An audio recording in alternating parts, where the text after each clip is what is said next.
One, I want to thank you guys for being patient, being here. We are starting a little bit early. By the turnout of the crowd, this is a great turnout for us. Those who don't know, my name is Lenny Lazinski. I am the CEO here. Blessed to meet a lot of car owners and have a lot of cool cars in here.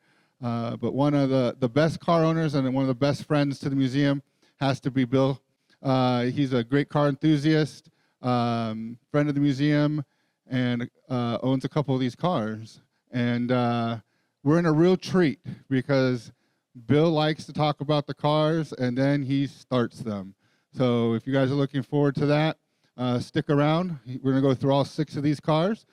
But I'm not as good as Bill, so I'm gonna go ahead and turn it over to Bill. Please welcome Bill.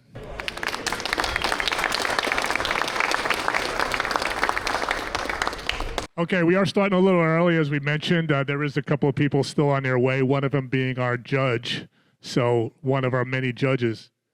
So before I start, we're going to make this real interactive today. I'm going to try to make it fun for all you guys because I know you guys like that. Before I start, we did the Porsche evolution of a Porsche supercar last month. How many of you guys saw that one? If you just raise your hand, the evolution of the Porsche supercar, we did. Okay, we got a lot of new people here too. We got some people from the previous event. Okay. We got these 6 cars. I'm going to explain what this exhibit's all about, why we built it. But basically, when we did that Porsche supercar exhibit, the museum came to me and said, hey, Bill, how can we had like record attendance, 20,000 people show up during that event. How can we do something better? And we were just kind of brainstorming, and we're like, you know what, supercars, not just Porsche supercars, but all the supercars for each of the decades. And luckily, a lot of the cars we have here, we were able to find in San Diego. Some from Arizona, the last one from the Peterson Museum, the Bugatti. These are super rare cars, and I'll talk to them why I think that's the case and why we selected these cars. How many of you guys know at least in detail about at least one of these cars? If you could just raise your hand. Okay, I appreciate that. How many know in detail all 6 of these cars? Oh, okay. We're going to have some good questions, I think, today. Appreciate that. We got some people that know all 6 of these cars. Okay, so trifecta. What is a trifecta? You've probably heard it, trifecta. There's other words, a holy trinity. You've heard all sorts of things. Basically, it started in the 80s, and I'll explain to that why it started in the 80s. And we had basically the 3 best cars that the manufacturers could produce in that decade. We're going to do the 80s and 90s today, and we're going to do the 2000s and 2010s in a couple of months. So you'll see some cars that you guys will definitely recognize, P1, LaFerrari, things like that. So these are the 80s and 90s trifecta. Basically, the deal was the manufacturers are kind of competing with each other. Who can make the very best cars? So that's why these cars became supercars. In this case, it was Ferrari competing against Porsche. In this case, Ferrari competing against Jaguar and Bugatti. We'll talk about that. So you'll see we're kind of divided 1980s and 1990s, 3 cars in each one. So what I'm going to do is I'm going to talk about the decade, and then we're going to basically introduce each car. I'll talk to each car. I'm going to open up each car. I'm going to start each car, and then we're going to ask questions to the audience. So we're going to ask you guys are going to ask me questions. And we got judges from the museum and some other people that are going to judge the best questions. We're going to give 2 to 3 prizes per car. I think I have about 20 prizes to give out for the best questions. And these are really good prizes. They're not just like, a piece of candy or something. So at the end, if you stay all the way to the end, we're going to pick the 3 best winners. And some of those prizes at the end, I should call them rewards because you're being rewarded for the best question, are from my own personal collection. So you definitely want to stay for that. These are pretty significant rewards. Okay, let me see. Is Maria here? Okay. I think we can probably start. And when Maria's one of the judges, so when she gets here, I'll introduce the 2 judges that we have today. Okay, so we're going to start. I know it's a lot of people here. I'm going to start on the far end here with the GTO. And we're going to start with the 80s. So if you guys, I know it's a lot of people here, so we'll do the best I can. I'll try to talk loud so you guys can hear me. But there's room on the side there where you can stand too. as we open up and start these cars. So if you guys want to reposition as you like, I'm going to go kind of walk on that side. Yeah, there's some room behind the DeLorean or next to the DeLorean, so you guys could position there. Sid's going to be helping me here. Sid's an assistant curator here at the museum, so he's going to give me the keys to each car to start them up, and he'll be helping me start some of the other cars that I'm not as familiar with. Okay, 1980s. Why did we pick these cars? This car here, the GTO, is the first Ferrari supercar. And what happened in the 80s was there's something when they were racing cars, basically the attendance at the races was kind of low. People were just basically seeing production cars slightly modified to get people to come to the races. So the racing, motorsport attendance was kind of low. This is a really important decade. So what happened is the racing body said, you know what, let's do something to entice the manufacturers to come up with some really cool cars. We're going to say, if you want to do this event, we're going to call it Group B, is what we're going to call it. You guys might have heard that term. And for Group B, you have to make at least 200 cars to qualify, 200 production cars that people can buy, because we want to be able to race cars that people can buy for themselves. But at the same time, there's no limits. Do your very best technology, your most exotic technology, and just make these cars be the very best they can be. And this is 1980 now. So this kind of started this whole supercar thing, because this competition now between the manufacturers, people are like, we want to get in on this. This is going to help our sales. It's going to help us look good. Ferraris, obviously, we want the best. So Porsche, it's like, they kind of get my attention too. So that thing started. They raced a couple of cars. Group B started in 1982. Unfortunately, it was canceled in 1986 because the cars were so fast when they raced them, people actually getting killed in these cars. So Group B only lasted a very short time. So what you see here in the 1980s are cars that were produced with that incentive to make the very best car that you can. So we're going to go through that with that example, and we're going to start with the Ferrari here. Okay, so Ferrari 288 GTO, you guys probably have seen this car, maybe heard about this car. This is the first Ferrari supercar. These are super rare cars. I think there's only a handful of these in California, probably only about maybe 15 in the whole United States, if that many. So these cars, again, Ferrari stepped up to the plate. They said, you know what? We're going to take you up on this competition. We're going to build a car. We have this 308. We're going to completely redo it. We're going to use our most exotic F1 technologies. We're going to make it out of carbon Kevlar. We're going to put a V8 in. We're going to mount it longitudinally. We're going to put twin turbos in. Turbos were kind of not really that popular back then and kind of new. So we're going to make a car that's just going to blow the socks off everybody else and enter it into this race. We're going to make 200 of them. They actually turned out they made 272 near the end. And this was the first car, not only the first Ferrari supercar, but the first car to exceed 300 kilometers per hour. And it kind of coming out of Europe. 300 kilometers per hour is about 186 miles per hour. So now it's like, well, what's the first car to exceed 200, which we'll get to later. But basically, it was the first car to exceed 300, which was a big deal back then. Nothing else was going 186 miles per hour. So this happens to be my car. I bought this car from a guy in Connecticut many years ago, probably over 10 years ago.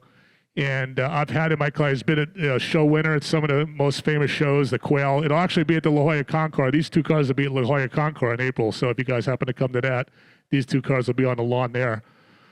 So again, 0 to 60 in 5 seconds, kind of unheard of in the early 80s. 189 miles per hour, 395 horsepower.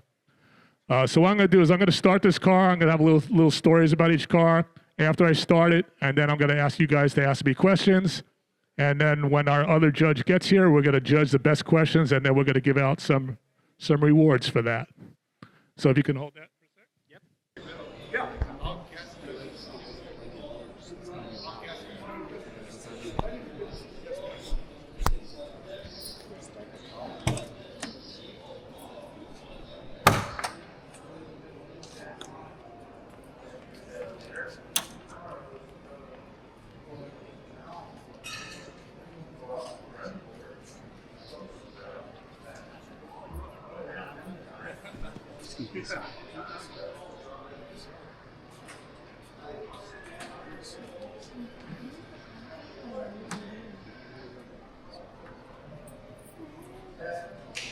Okay, so check this out.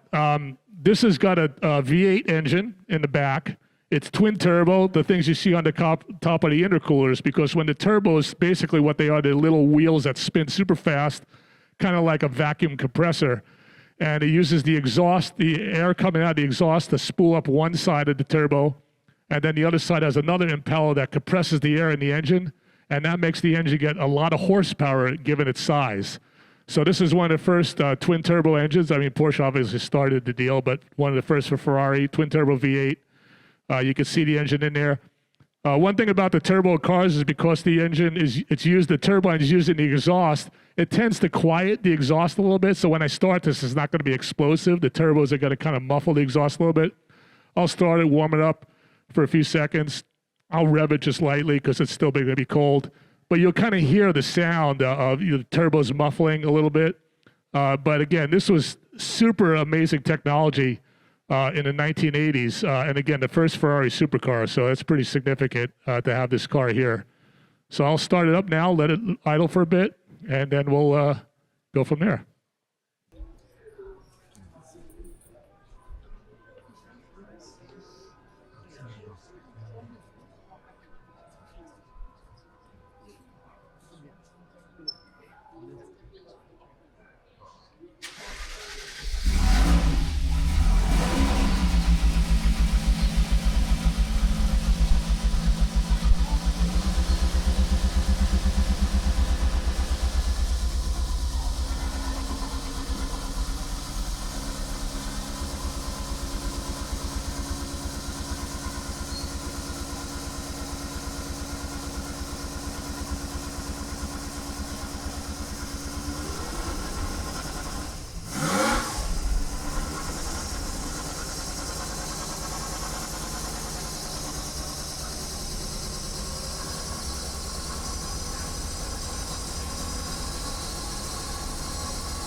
And even inside the building.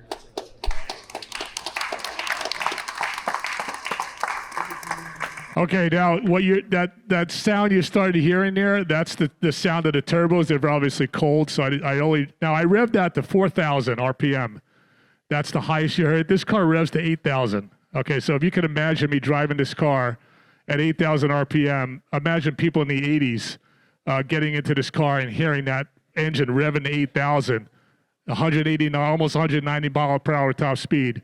Obviously a Ferrari supercar. If you look at the supercar today, the 288, the 40, F50, and so on, this is always considered the first Ferrari supercar. So take a look, and I think what I'm going to do is I'm going to basically now open it up to questions from the audience. If you could just raise your hand if you have any questions about this car. And as I mentioned, we have the judges here. Actually, oh, hi. Yeah. Okay, Maria, yeah, let me introduce the judges before we start. Rita, can you come up? Maria's here. She's one of our, actually, Maria helped me design this exhibit. Thanks for coming. Maria's helped us get the car from the Peterson Museum. She helped us get quite a few of these cars. I've been working with Maria on the previous exhibit. She's now consulting for the museum, but she's, so we got her, Maria's a judge. She actually knows these cars inside out. So she's going to help pick the top. I think we only have 2 winners on the GTO because I only have 2 rewards for that. That's super hard to get I gave it away. Super hard to get rewards for the GTO. So we're going to have 2 winners on that, and then we'll have 3 on each, and then at the end we'll have 3. And then Vita's my wife. Vita's a car girl. So she's also going to be a judge, and she's been judging all these along, and she knows good questions, believe me. She knows all these cars. So between the 2 of them, they're going to agree. So let's start. Raise your hand. Yes, right here. What is my favorite 80s supercar is the question. Of the cars here, let me think for a minute. That's a tough question. I'm going to say the F40. And the reason I say the F40 is because I'll get to that. It's probably the most raw of all these cars when you drive it. It's the most thrilling to drive. It's the kind of car after you drive it, you feel like, you know what, I'm kind of good for the day. So I said in terms of that, it's the most satisfying. So I would say, yeah. Good question. Yeah. General question, when did Ferrari and Porsche switch from carburetors to fuel injection? And my other part of it is, the fuel today is so terrible. What kind of fuel do you use and where do you get it? Yeah, so these cars they're not carbureted cars, they're fuel-injected cars, which they switched to around the 70s. Porsche switched to fuel injection. Same thing with Ferrari when fuel injection started coming out. And question about the quality of the fuel. You're right, the fuel here, if you leave these cars sit for too long, especially a carbureted car, not so much these, the fuel tends to gunk up. I put regular 91 octane in these cars, California pump gas. You kind of have to start them at least once a month to make sure that the injectors don't clog. Carbureted cars are way worse. I have a 427 Cobra, and that thing just clogs up, and it's horrible. But these cars, the fuel-injecting cars, they have little self-cleaning technology in the injectors, so they're not so bad with the modern fuels. Okay, yeah. I've heard people call the 288 the forgotten Ferrari compared to the F40. Do you agree? Yeah, the question is, years people have called the 288 the forgotten Ferrari, and do I agree with that compared to the F40? Yeah, in some regards, it came out. The F40 had a lot of hype behind it. It had, Enzo was behind it. They introduced it at a big show, a big thing. They didn't really do that with this car. This car was kind of introduced silently. It was designed to be the first. There was really no competitor at the time. So when it came out, it was their best car they could do. But there was really nothing to say, well, how does it compare with anything? It's just so fast. So I would say, yeah, in some cases, people don't know what this car is. You're right. But I think now that's starting to change with the internet, where people are starting to read the history. You don't have to go buy a book on supercars. You can just type in 288 GTO on the web. And I think more and more people are coming up to me and say, Bill, I know what that car is. So I think you got to see that changing over time now that the web and these cars are exposed a little bit better. Okay, any other? Yeah. Right here. So, what and how did your passion for cars and car collecting start? Yeah, question is, what and how did my passion for car collecting start? Well, my dad was he liked cars. He used to work on cars himself, not these kind of cars, more like American cars. So he would always change the oil. He would, take the heads off and do all that. So I guess he got me into it mechanically. So I think the answer to that question, I think my dad was primarily for that, the mechanics of the car and how these cars work.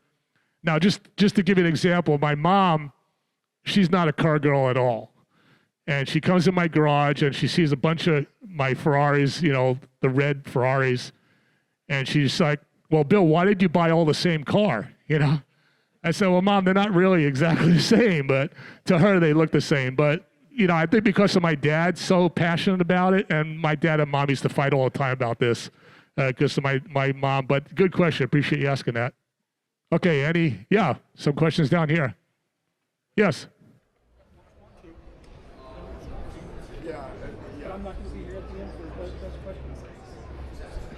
Yeah, his question is the Ferrari 288 GTO is one of the worst performing Ferraris, is what he's heard people say. I would say maybe it's one of the worst performing supercar Ferraris because it's the first one, but I wouldn't say it's the worst performing Ferrari because as I mentioned, it was the first one to hit 108 miles per hour. So in 1980s, if you were going to go back in that time frame, it would have been the best performing Ferrari. But today, if you compare it to the other supercars, it is obviously the worst one because it's the oldest one. But in the day, it would have been the highest performing Ferrari of all the Ferraris ever built. So good question. It's all relative to when the cars came out and when people are saying that. And yeah, today you'd say, yeah, it's the worst performing supercar Ferrari, I suppose you might say. You can't compare it to a new one. Yeah.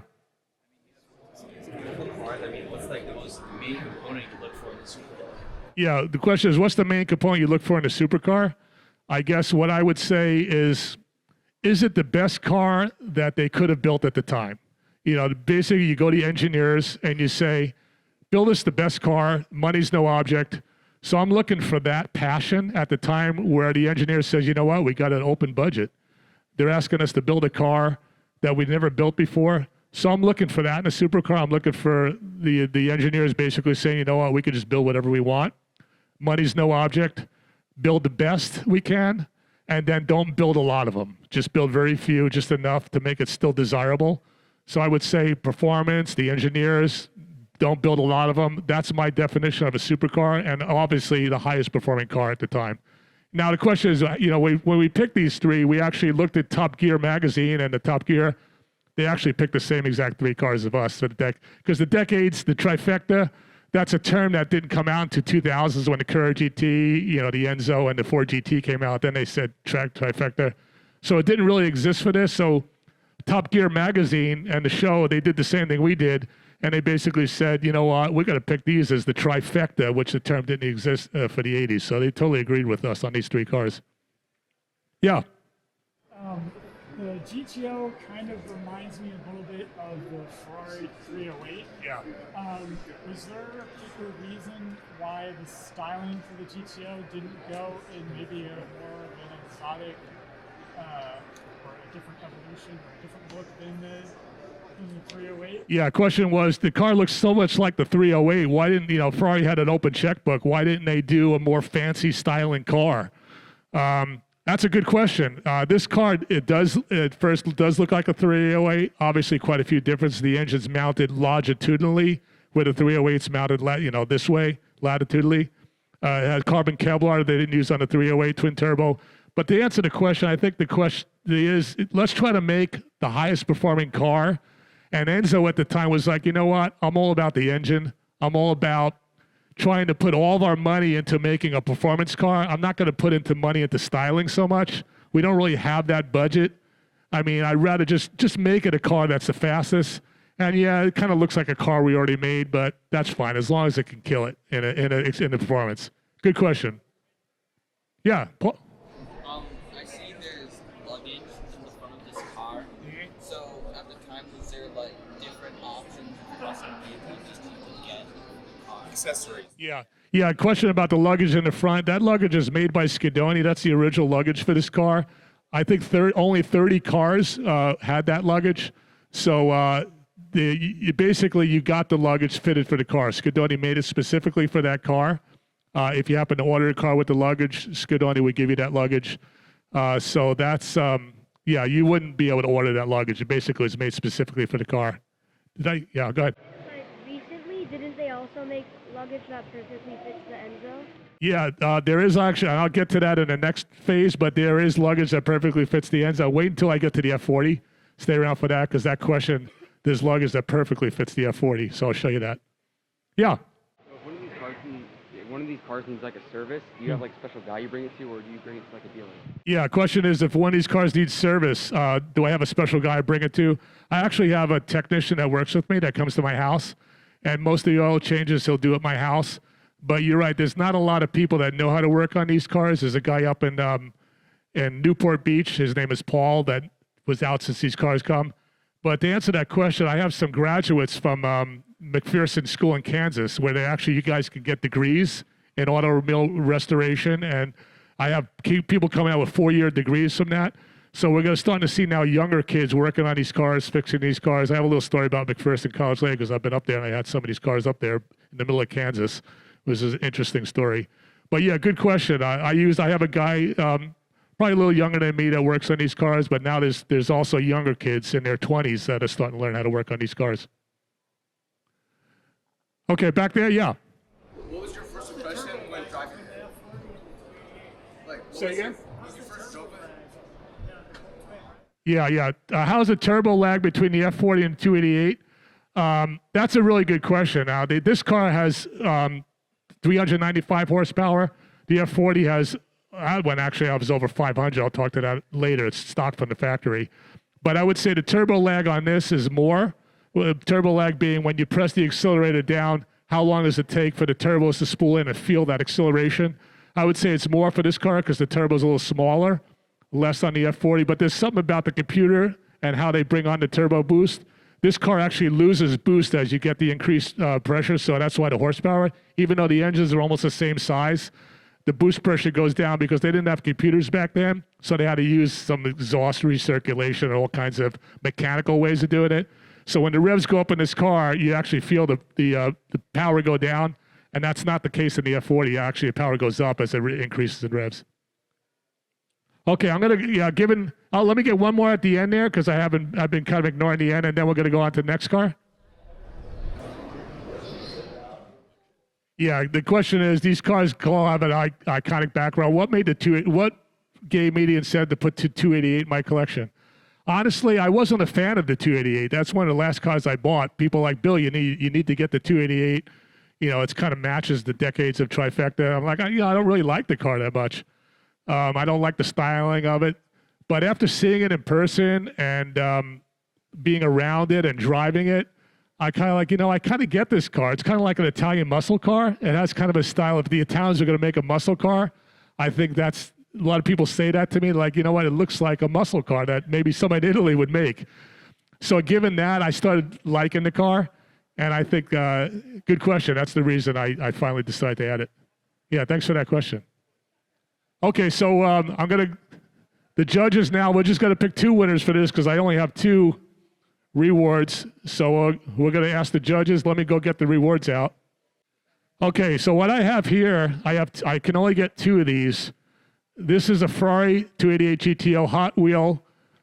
Yep, and the original package unopened. These are super hard to get. I mean, if you go on eBay, you'd have a hard time finding these things. Believe me. So we're going to find the judges are kind of negotiating here on the best questions, and then we're going to give out 2 of these to the 2 best questions on the 288 GTO. We're going to do that for all these cars, and definitely stay till the end because the end is going to be the best. I guarantee the rewards at the end are going to be way better than these, and these are pretty good. Okay, they're going to point them out, so I make sure I don't get the wrong one here. Oh, right here. We got them right here in the front. Well, what do I look for in these cars? Here you go. What's your name? Dimitri. Dimitri, thank you very much for coming out. You from around the area? Yeah, San Diego, like Forest Ranch. San Diego Forest Ranch. Thanks. Let's give a hand for Dimitri. Appreciate that. Thanks for asking that good question. Okay, second. Oh, right here. Wow, this is making my job easy. What's your name? Benny. Benny, and where are you from? I'm from San Diego as well. Benny from San Diego. Thanks for coming out, Benny. Here you go, a 288 GTO, original packaging. Don't open it. If you open it, you'll take $50 off it right there.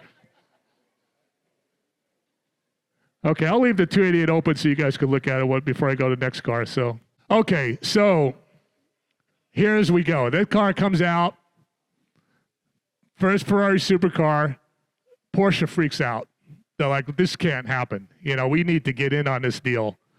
So they're working kind of behind the scenes. That 288 came out first, and it's racing, showing off itself, and this thing is kind of being worked on. You know, what's Porsche going to do to answer the question on that? Here you go, Porsche 959.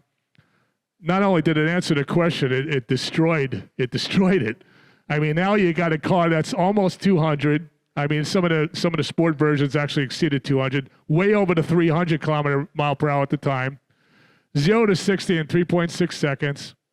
Now, it's a 450 horsepower car, quite a bit more horsepower than the 288 with a smaller engine, basically 2.3, I think, in this car. No, that's the same, about 2.8. But when I say smaller, V8, 6-cylinder. So here's a 6-cylinder engine that's got more horsepower than a V8 turbo. And not only that, the car could ride 100 miles an hour plus off-road, 4-wheel drive. It's just an amazing accomplishment. Basically, Porsche said, you know what, we need to make a car that's going to completely destroy this 288. And this is the 959 as a result. So I'm going to open it up, show you guys a little bit about this, start it up. I'm actually going to raise the car. You hardly ever see that. There's actually hydraulic things here to raise the car up in the air. It raises about 3 inches, so you can drive it off-road, not up in the air. Maybe they would have done that if they had more time. So let me open up the front and back here. Just show you how advanced this car is. You guys, some of you guys might have heard Bruce Canepa. He's up in Scotts Valley. He modifies these 959s and he gets like 900 horsepower on these cars without even changing the displacement of the engine. So it shows you how well designed these cars were. This is a very original car. This car has won quite a few shows. You can see I have the original tools in here. Never been used. Not sure why there's white leather gloves that have never been used either, but they're in there too. I guess when you change your tire, you want to make sure you're wearing white leather gloves. Carbon Kevlar body, pretty advanced for the time. Similar materials to 288, just a way more advanced car. And I guess pretty embarrassing for Ferrari when this car came out because this car did everything better than the 288. And obviously, they had to do something. We'll get to that next. But I'm going to start it up. I'll raise the suspension. Again, it's going to be a little quiet because it's a turbo car, so you're not going to hear a lot of sound coming out of it. But I'll try to raise it up so you can kind of see how that looks. And then we'll lower it back down, and then we'll go for the questions.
Okay, so a couple of things about this. You notice that suspension going up and down. There's no way that 288 is going to do that.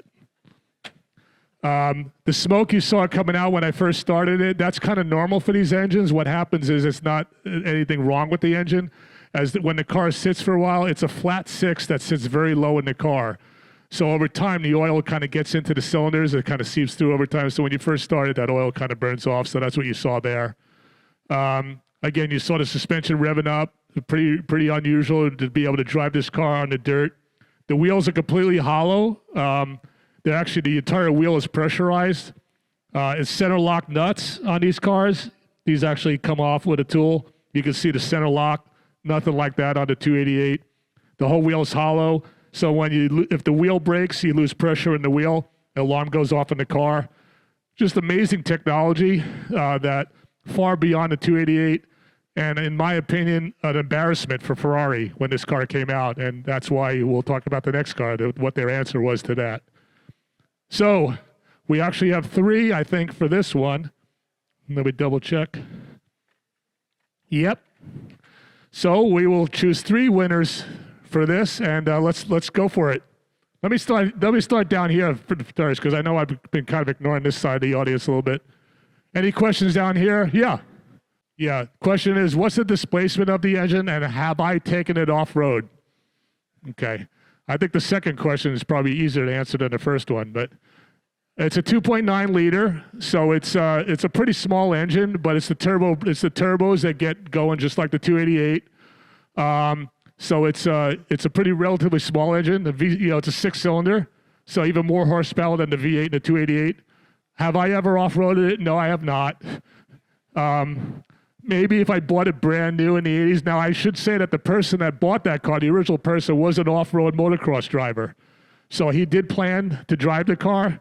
Unfortunately, and he's a famous guy. He just passed away a couple of years ago. Unfortunately, he did race in the motocross in the Paris-Dakar Rally, and he got paralyzed in that race. Crazy stuff going on in the 80s. So he couldn't drive the car. gave it to his friend, and I bought it from his friend. That car's been in storage for 25 years. 25 years. So that car's never been driven in the dirt. Probably really never been driven at all. I think it only has 2,000 miles on the car. So it's a pretty good specimen. So yeah, good question. Appreciate that. Yeah. What would I rate the Porsche out of all my cars? I have a lot of cars. I have about 20 cars.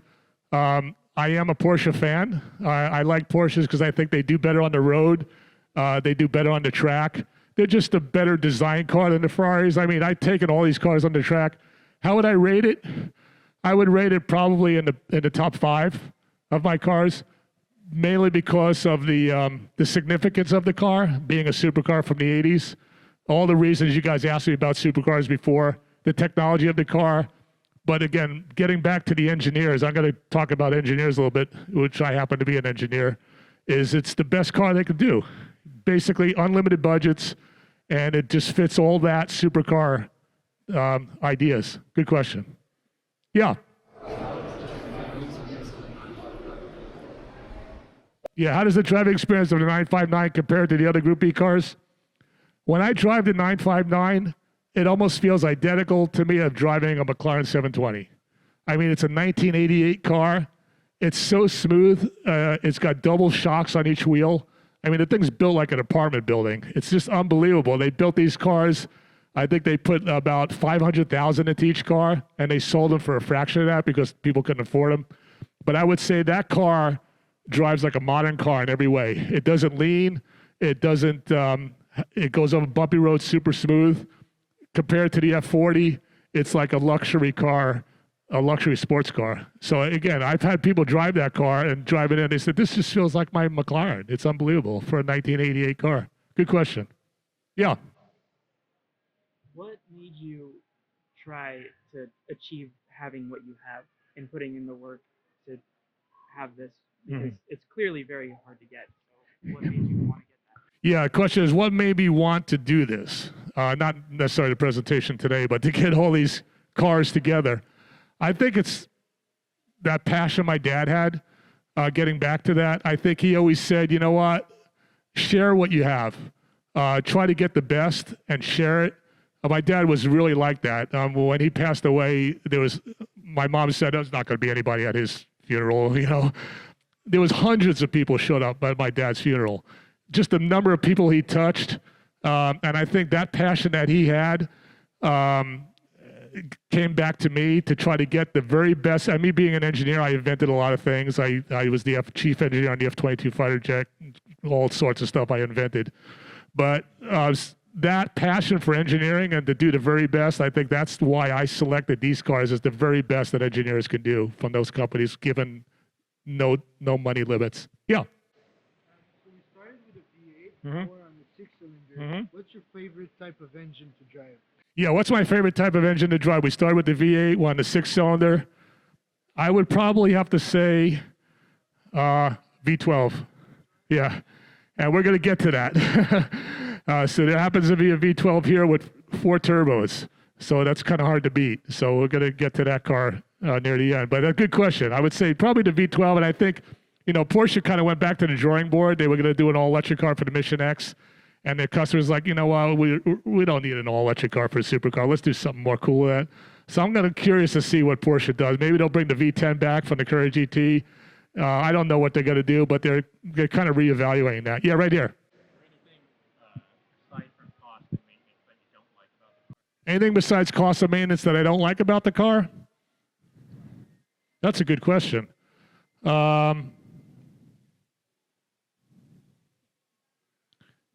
You know, I can't even think of anything I don't like about the car, to tell you the truth. I'm trying to think really hard. I mean, obviously the driving experience is not as good as a modern car, but I can't knock it for that because I bought the car to get that charm back. So I don't dislike that about the car. But I would say, you know, maybe, you know, in this particular car, the suspension you just saw raising up. It took a while to raise up. That would happen in 2 seconds now. So, you know, but those are things you just, you know, that's the way it was. So I can't really say this. I put my mind back in the 80s when I drive these cars. And in that regard, how can you not dislike them?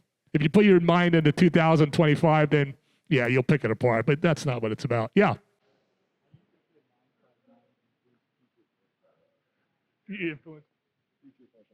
Yeah, how did the 959 influence future Porsche models? That's a good question. Basically, people like, the 911, is it going to go for the next 50 years? Porsche said, yeah, it is. It's going to be basically, this is our thing to do for the next 50 years. I think it influenced future Porsche models, the four-wheel drive, for sure. I mean, there was no other cars doing four-wheel drive. The flat six being low in the chassis to get the handling and being on the rear wheel so it gets good traction. I mean, all the GT3 RS is all flat sixes in the same exact position. I would say that the styling, the cars kind of look, obviously this is a pretty unusual styling, but I would say the four-wheel drive, the flat six, proving that a flat six, water-cooled heads now for the first time. Now all the cars are water-cooled. Twin turbo, they're still making twin turbo cars. So I think it had a huge influence to say, hey, we could still make cars like this in the 2025. Yeah. What? The G gear. Oh yeah, question. Somebody knows about the G gear. So there is, if you look at the shifter, it says G 2, 3, 4, 5, 6. What's the G? Basically, the G was designed to be a super low first gear where you could take off in the dirt, and they called it, I don't know what it actually stands for. Is Elliot here? He would know what the G means. Okay, I need to get Elliot. But yeah, basically, it's a super low first gear. I mean, it's called G. I would just call it first, but it's lower than a normal first gear for dirt purposes. Yeah. 959 work as a daily driver. Does a 959 work as a daily driver? I would say absolutely yes. Probably more so than any other car here. You can get in this car, super easy to get in and out of, and I would say you could use this car as a daily driver, and probably people at that time did use it for that. Yeah, good question. Yeah.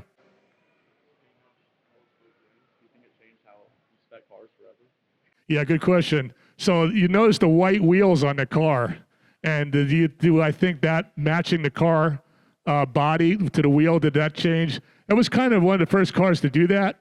A lot of people ask me, Bill, are those wheels made out of porcelain? It's like the first thing you think. It's kind of weird. But I think, yeah, the fact that this car came out with body matching wheels, I think kind of you're starting to see that in some cars now. I mean, it's kind of an unusual thing. You don't see it a lot in modern cars. But I think people got people thinking, well, why shouldn't the wheels match the car? That's kind of cool. Yeah. All right, this was their retaliation car to the 288 GTO. Yep. Whose side have you been on throughout? Yeah, so the question is, this is obviously the retaliation car to the 288. Which side have I been on, Ferrari or Porsche, throughout the years? I know people at the Porsche factory. I know people at the Ferrari factory. They're all good folks. I would say in terms of which side I'm on, if I'm on the track and I want to be the fastest on the track, Porsche would be my first choice every time over Ferrari. If I want to show a car, do a top speed run, more towards Ferrari. The Ferraris always show better at the shows. People love them. I did a high-speed event with my Enzo, and it was the fastest car out there. We did 225 miles per hour. So in terms of high-speed events, the Ferraris are really good at that kind of stuff. But I would say, they're obviously still competing with each other, but I tend to weigh towards, again, Porsche for track every day, Ferrari more towards exotic, going fast, that kind of stuff. Good question. Yeah. What would you say is the one that you drive the most? Yeah, of these 80 cars, which one do I drive the most? Probably the F40. Yeah, because people ask me to take that. Every time I go to a show, they ask me, Bill, can you take out the F40? And I think for that reason, people want to see it, and we'll get to that car. That's a fun car, especially when I open it up. So to answer your question, I would say the F40 I probably drive the most. Good question. Yeah. Yeah, how often do these cars get maintained? Which part do I have to maintain the most? They all have to have oil changes. Even if you don't drive them, you probably want to oil change them every couple of years, no more than that. Things that break on the cars, these cars are pretty darn reliable. I haven't really had mainly oil leaks. If you don't drive the car, you get oil leaks. That's just something you kind of have to live with. So I've fixed oil leaks over the years. So in terms of anything breaking, nothing really breaks on the car. They just get leaks. But yeah, unbelievable how reliable these cars were for the 80s. I'll take one more last question right here. I know the 959 has a lot of trickle-down parts in the later 911s. Is anything interchangeable? Yeah, is anything interchangeable on the 959 parts versus the other cars? That's a good question. I would say this car was pretty special when it was designed. The carbon Kevlar body, there was no engines like that. Obviously, some of the engine parts because it would this is flat six, so a lot of the engine parts would be interchangeable. In terms of body parts, brakes, chassis, I would say very little would be common with any other 911 at the time. The windshield is even different on this car. There's no other windshields like this. I asked somebody to wrap the windshield on this car. He tried and he couldn't do it. He says, I've done every car. I couldn't wrap the windshield on this car. I'm like, well, what's up with that? And I think, I don't know if he finally did get it going. No, there's no wrap on this windshield. He said something about the contour of the windshield so unusual. It's like no other 911 I've seen. So even down to the glass in the car, this car is pretty unique in that regard. Yeah, good question. Okay, so let's go to the judges here. I'm going to get the rewards, and then we're going to ask the judges to point out the winners. Got some serious judging here. Okay, again, we're gonna do something here. I was able to find 3 different versions of the 959. The first one being an original, all in the original boxes. The first one being one of the ones from the 80s or in the 90s, I think that one came out. Other one's a little bit newer. That's more the Paris Dakar Rally thing, and then the last one is a little bit newer one. So we're gonna hand out some of these again in the original boxes, unopened. All right, so take the first one.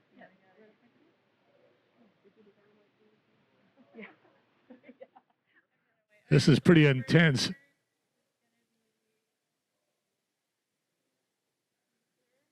Oh, very good. Okay, first winner here. Congratulations. What's your name? Yeah. Dane. Dane. Yeah, Dane. I actually see Dane at the Rancho Santa Fe Cars and Coffee. These guys don't know anybody I know here, so this is totally unbiased. But Dane actually made me a Nissan GTR model, painted it himself, got a Nissan GTR, took it all apart, painted it, spray painted it, because I told him I have a red one. They said they don't make red ones. He's like, oh, don't worry, I could do that for you. So I should have brought that with me, but he's there every week, and he's great. He sells these Hot Wheel models, and I think I might have, did I buy? Oh, okay. So I'm actually giving him back one of his models, but that's fine. Like I said, we're totally unbiased here. Didn't know he was going to win. Okay, what's the second winner here? Yeah, he said he was bummed he sold that car, so now he's got it back. I'll probably try to buy it again. Hey, what do you got? That's fine. That's a great story. Oh, tall guy back here? Yeah. Congratulations. Come on up here. You got the Paris Dakar. What's your name? Cyrus. And where are you from? Encinitas. Thanks for coming out, Cyrus. Thanks for the good question. Paris Dakar livery on that car. And we got one more.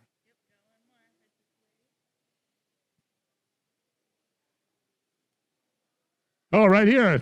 Third winner. Here you go. Thank you for the question. What's your name? Dylan. And where are you from? San Diego. Very good, Dylan. Thanks for coming out. Applause for the 3 winners on that, if you guys don't mind. I'm going to try to get that white 959 back. That's kind of funny. I had no idea that was going to happen. Okay. So now Ferrari's embarrassed. 959 comes out. They're like, there's no way we can make this. So Porsche was working on a car for Group B. It was kind of a modified version of the 288. It kind of had a wing. They said, you know what, even that is not going to be as good as this. We need to do something fast. So Enzo Ferrari, the owner of Ferrari at the time, said, we need to do something that's just going to destroy this 959. We don't really know how to do four-wheel drive, so we can't really do that. We don't really know how to raise the suspension. So I don't really care about that. Let's just make a car that's just going to beat 0 to 60, the top speed. We don't need the four-wheel drive because Group B, we're not doing four-wheel drive anymore. It's canceled in 86. So they kind of had this car already going. Group B was canceled in 86, so they didn't really have to compete off-road with the cars. So they kind of had a clean slate to work on. So they took that 288 GTO design. It was the Evoluzione model. You might have seen that on the web. It looks like kind of like an F40, kind of like, well, where's that thing going? It turned it into this, and they did that in like 12 months. They basically said, you know what? We need to do something fast because we're in trouble here with this 959, and this is the F40. So you guys probably seen this F40. It's It's funny, when the car first came out, kids would come up to me and they say, Bill, that's kind of a square car. It's kind of like an old man's car, you know. And then Lego comes up with models, right? And then they put it in Legoland. Those same kids come up to me now and say, Bill, that's the coolest car I've ever seen. So it's just funny how people change their impressions. So F40, again, it's more of a carbon Kevlar body. Now we're talking a car that does just about 200 miles per hour. It is a U.S. car, special gearing on this car. Quite a few things that are different than the U.S. car. U.S. cars, I hear about 520 horsepower. They're rated at 470. This is quite a bit more. Lower gearing, lower top speed as a result because of the lower gearing. But the European F40s did eventually exceed 200 miles per hour. We didn't want to lie here because that's the fastest they were going in the U.S. So this is quite an amazing car. I'm going to open it up for you guys to see. I'm going to open up the back, which is not a lot of owners know how to open up the back because that thing weighs about 100 pounds. Only about 200 F40s built for the U.S. market. This is a thrilling car to drive. I mean, I'll start, you'll hear it. Probably really thrilling of some of these other cars. Probably the most thrilling other than maybe the F50 in terms of its sound, acceleration. The most requested car at car shows. Very original car, original paint on the car. If you kind of look at it, you can kind of see the imperfections in the body. Enzo didn't care about that. He's just like, you know what, just make it fast. I don't care if the paint's smooth or not. So you'll see all kinds of waves in the paint. You'll see drip marks in the back. They didn't care about that. So I'll open it up. It's quite a sight to see it open, and we'll get it started for you guys.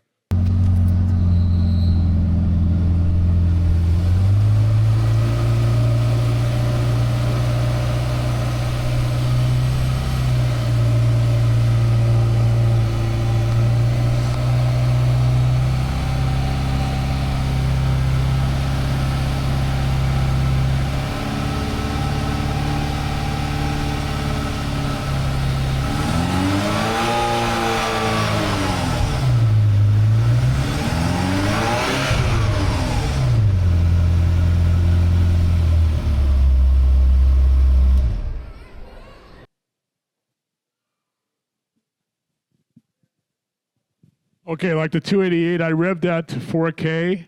Then that's a car 7,700 RPM. Again, I can't do it now because it's too cold to do that. I'd have to let it idle for probably 5 or 10 minutes. But you can kind of get the feel. You might have heard some of the turbos spooling up there. Just a whole different animal now in terms of the 959. Let me take the key out there. This buzzer's driving me nuts. Something about 80s cars, the buzzers, the seatbelt. They try to force you to put your seatbelt on by yourself. I kind of disconnected all that.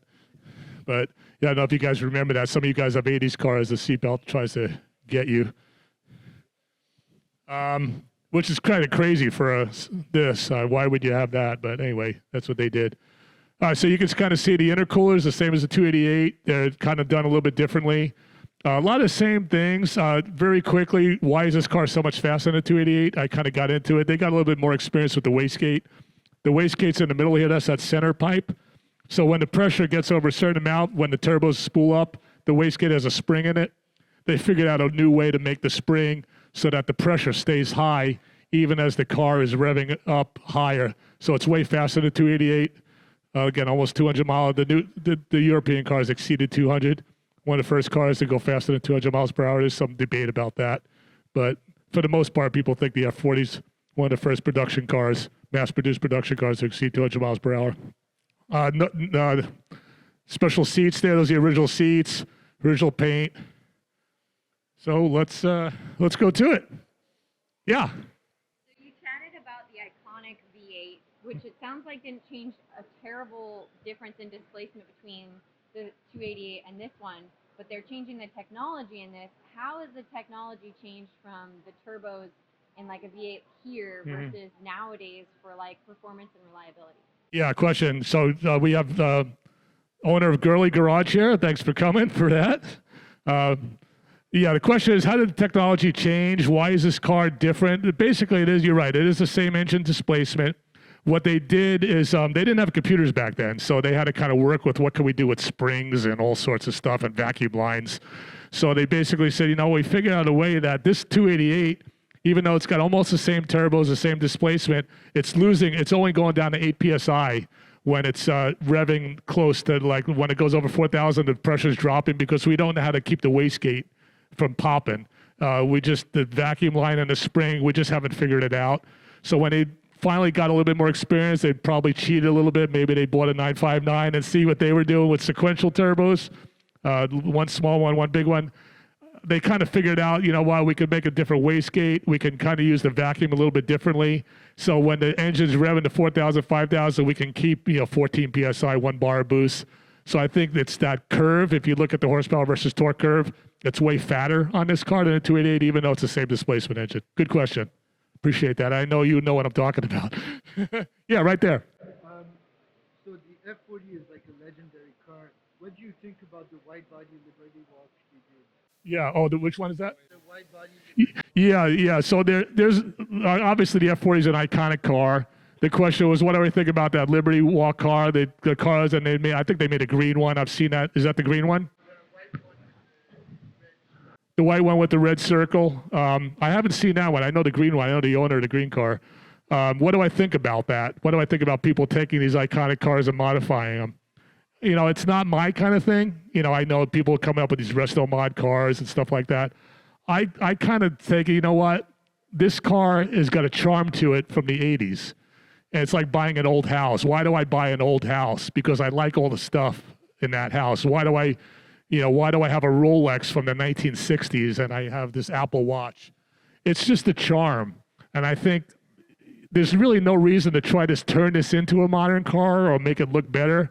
You can always buy a car. I mean, those people are very talented people. I mean, they brought one F40 back from the dead pretty much. I think that's cool that they do that. And I always want to see resto mods continue. But my personal feeling is I want to get that feeling that I'm back in the 80s.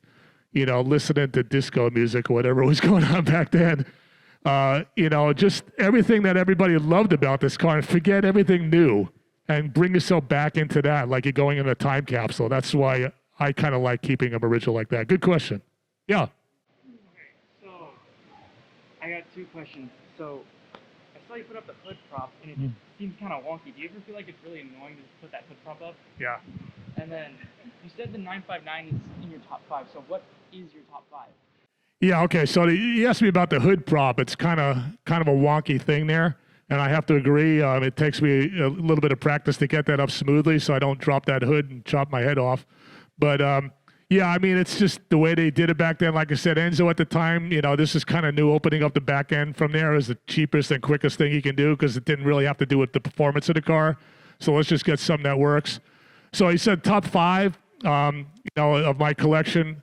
I mean, that's kind of a hard one to answer. I have a Porsche 918, one of my favorites, the F40. I have a 935, Porsche 935. That would probably be up there for the track, the 2019 version. The 959. I mean, those are kind of my, again, all supercars, if I'm picking from my supercar collection, just cars that are just so iconic. I don't know if I put the 288 in my top 5, to be honest with you.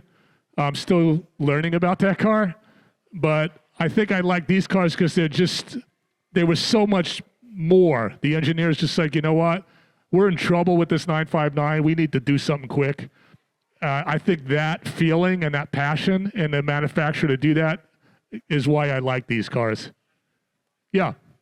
Yeah, so I heard you mention the quail, and I've seen you at Rancho San Jose. What's your favorite event?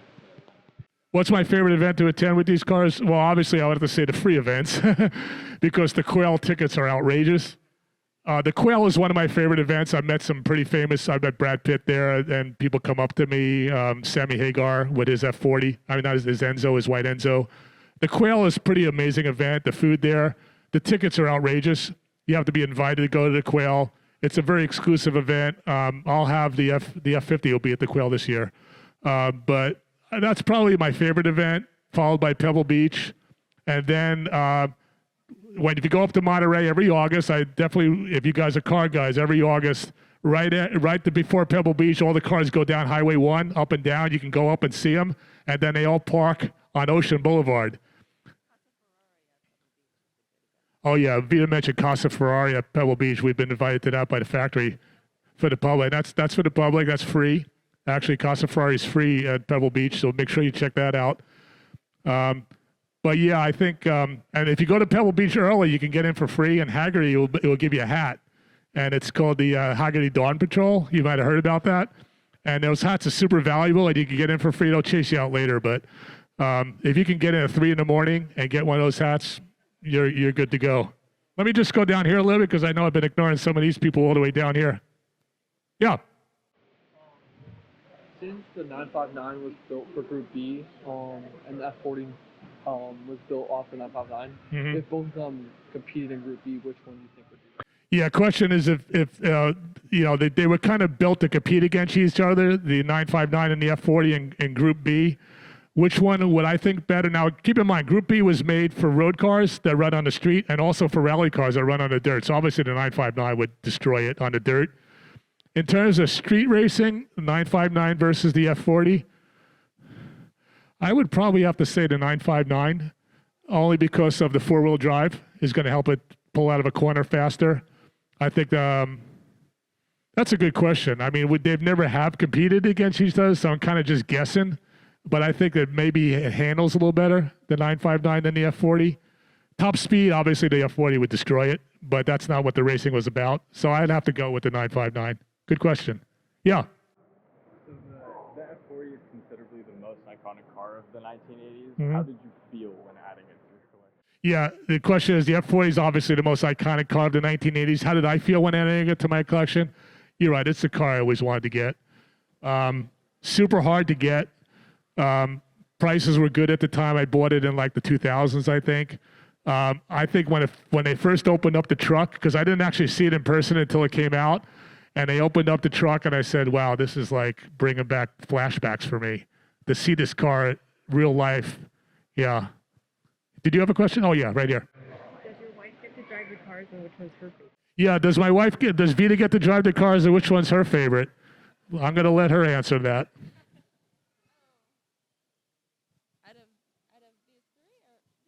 Out of these, hello? Okay. Out of any of them, my favorite car to drive out of any of the cars that we have, all right, well, it's actually not here. And it's a GT3 RS from 2007. And the reason I like that one the best is because it's not overpowered for me. I mean, these are all amazing to drive. And I appreciate that I can drive them, and I have fun stories from driving them, but that's... the GT3 RS is my favorite. Yeah, getting back to the Porsche, the feeling of driving these cars, feeling like it's made out of a single block of steel. The GT3 RS, we have the black and orange one. You guys might have seen that with the orange wheels. That's our favorite car. One of my favorite cars, too. I think just because of the driving experience is so solid in those cars. GT3 RS is just great cars, I have to say. Yeah. Does the F40 have any significant racing history? Does this F40 have any significant recent history? But the F40 after it came out. Oh, it's significant recent history? Oh, racing history? Not really. These cars, when they came out, people were paying over $1 million for them. They were kind of just adding them to their collections. Michelotto came up with some F40s that raced, and there is some racing history on those cars. They're basically race car versions of the F40. So if you look up Michelotto and those kind of cars, the LM series and all those F40s, they have significant racing history. But the street car, people just bought these cars, put them in their collections, and they didn't really race them. So I think the LM cars and those cars would be the ones that would have the race history. Good question. Yeah, right here. What's like the craziest story you've ever had with your F40? What's the craziest story I've ever had with my F40? Well, the luggage story is a pretty crazy one. I don't know if I can beat that one. Let me think of what other story I may have in the F40. Oh, yeah, I do have a good story. Thanks for Vita for reminding me. So we drive up to the Monterey. Was at the, what was that event? The Concorso Italiano. We entered the F40 into that. Now, Leonardo Fioravanti is the designer of this car. And he was there. And Vita was actually driving the car on the grass to get it in. And he just freaked out. He came running up to her. Leonardo Fioravanti, the guy that designed the F40, he says, "This is unbelievable." And obviously, he's a womanizer too, but he says, "This is exactly what Enzo Ferrari intended, a woman to be driving this car." I'm like, this is crazy. So, you know, we kind of met him. We became friends with him. And then a couple of years later, we see he has a biography. He comes out with a book, you know, of all the cars. He designed like 35 Ferraris. And we're paging through the book, and there's Vita in her Ferrari. And he says in the book, I met some exotic girl by the name Vita driving her Ferrari F40 at Monterey, and she's in the book. And I'm like, okay. And he's kneeling by the side of the car like, pray to this woman driving an F40. So I totally forgot that story. Thanks for asking me about that. Yeah, good question. Thanks for that. Yeah, right here. Do you prefer like newer cars or older cars? Yeah, do I prefer newer cars versus older cars in terms of driving? I like I would obviously say newer cars. They're obviously going to always drive better. A Porsche 918 I have is one of my favorite driving cars. I love the Porsche 918 even more so than some newer cars. But I think, like I said, when I'm driving these cars, I kind of forget. I kind of say, you know what? I'm not going to forget everything that the 918 does good. I'm just going to drive this car for what it was. And if you put yourself back in the 80s and say, I'm driving the fastest car that could be built in the 80s, I think that feeling, to bring that feeling back, is what really thrills me more than driving a new car. Because new cars are all eventually going to be electric. They're all going to be pretty much the same. You're not going to get the sounds. You're not going to get the smells. You're not going to get the charm, the little rattles, the wastegate going as you're driving, the tires spinning in first, second, and third gear. I mean, those are the things that I love about these cars. And yeah, there's always going to be, obviously a newer car is going to completely be faster. But all those things, you know, people say, hey, Bill, you know, my Apple Watch, you know, does everything better than your Rolex. You know, it has GPS built in. You know, I bought this thing for $40. I said, well, my Rolex watch, I don't know why these things go for $50,000. They have nothing electronic in it, but it's that feeling, it's that charm. It's a mechanical thing. It's the best somebody can make with just gears and gadgets. And I think that's where these cars are always going to be loved for that. Like owning a horse or something like that. Yeah. So when you drive these cars, do you ever feel just worried, like can you just relax while driving them, or do you just always have like anxiety about it? Yeah, do I have anxiety when I drive these cars? Can I be relaxed when I drive these cars? You know, that's a good question, because when I bought these cars, they weren't as valuable as they are today. These cars are worth a lot more than I paid for these cars. But I think, you know what? I say I can always fix the car. You know, it's more about the people, the enjoyment. You know, if I was not going to drive the car, I think I would be very anxious. I would feel like, why am I not driving my car? I didn't get them for that reason. So I still drive these cars just as much as I ever do, and just say, you know, just be careful, and they can be fixed. You know, that's kind of the attitude I take. Yeah, right here. Yeah. I was just wondering, so they have like carbon fiber and stuff, like that's all real, right? Mm-hmm. Was that like the first that Ferrari like brought in carbon fiber? Or did they have it in previous models? And if it is new, how did it like change the way that they built stuff? Yeah, good question. A question about the carbon fiber. This is actually, you can see the little yellowing occurring here on the doors. The question about carbon fiber. This is more of a carbon Kevlar car. They didn't really have too much carbon fiber at the time. That was kind of new. That came in with the F50 we'll get to.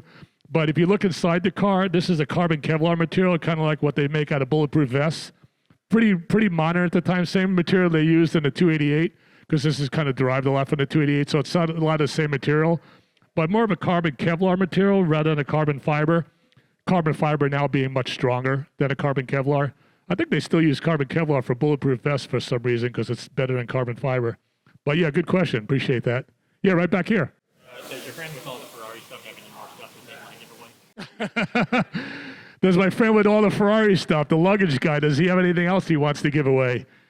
That's a good question. I don't know what else he's got at his house, but I haven't seen him in quite some time.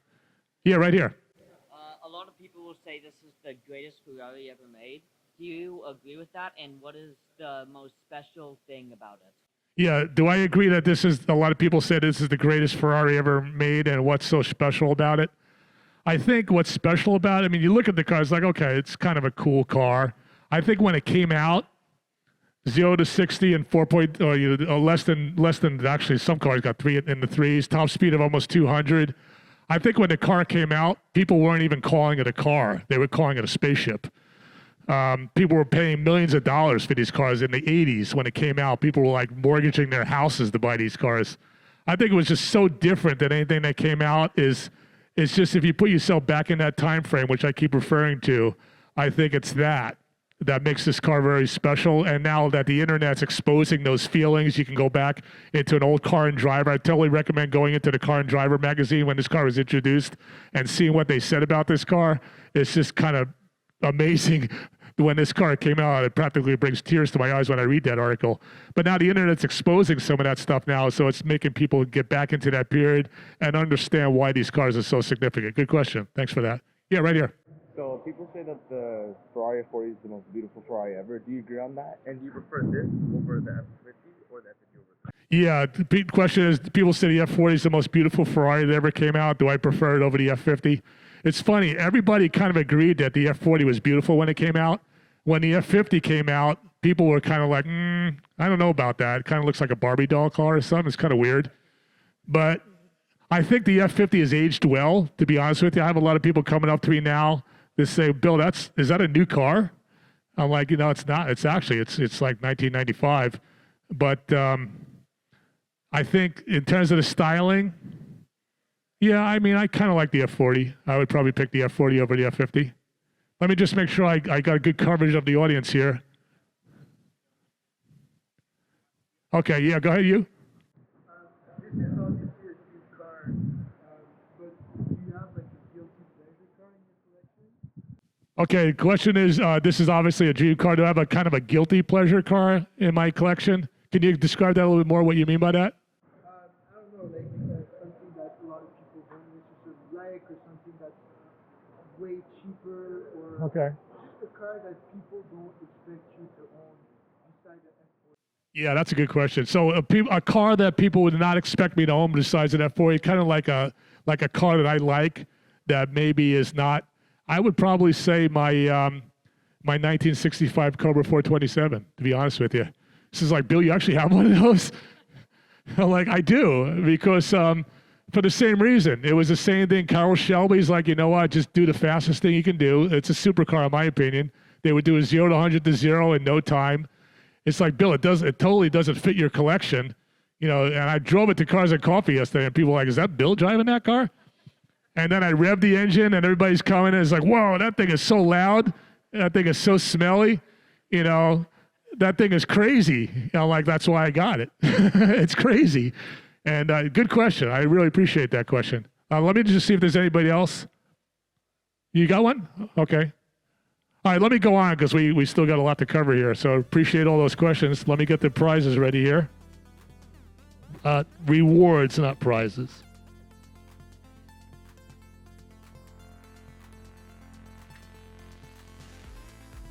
Judges are carefully going over the next person here. Okay, I got 3 F40s here, obviously still in the original sealed boxes. First one is a Matchbox car, believe it or not. I think it's actually from the period. Somebody might know that better than I. When the Matchbox came out in the F40, do you recognize that? Yeah, okay, so that's rare. I didn't know it was rare because it was actually in my collection. So, the first person the judges pick will get that one. And then the other two are a little less rare. I think you'd agree the one with the F40 on the side.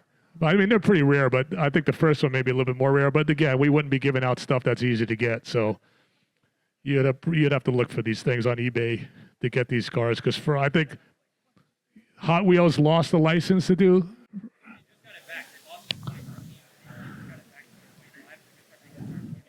Oh, I didn't know that. So Hot Wheels lost the license in 2014 to make these cars. Apparently, they just got it back. So these things actually, some people say maybe these would be less valuable. I think they'll become more valuable because this is what they did before they lost the license. Okay, so what do you got?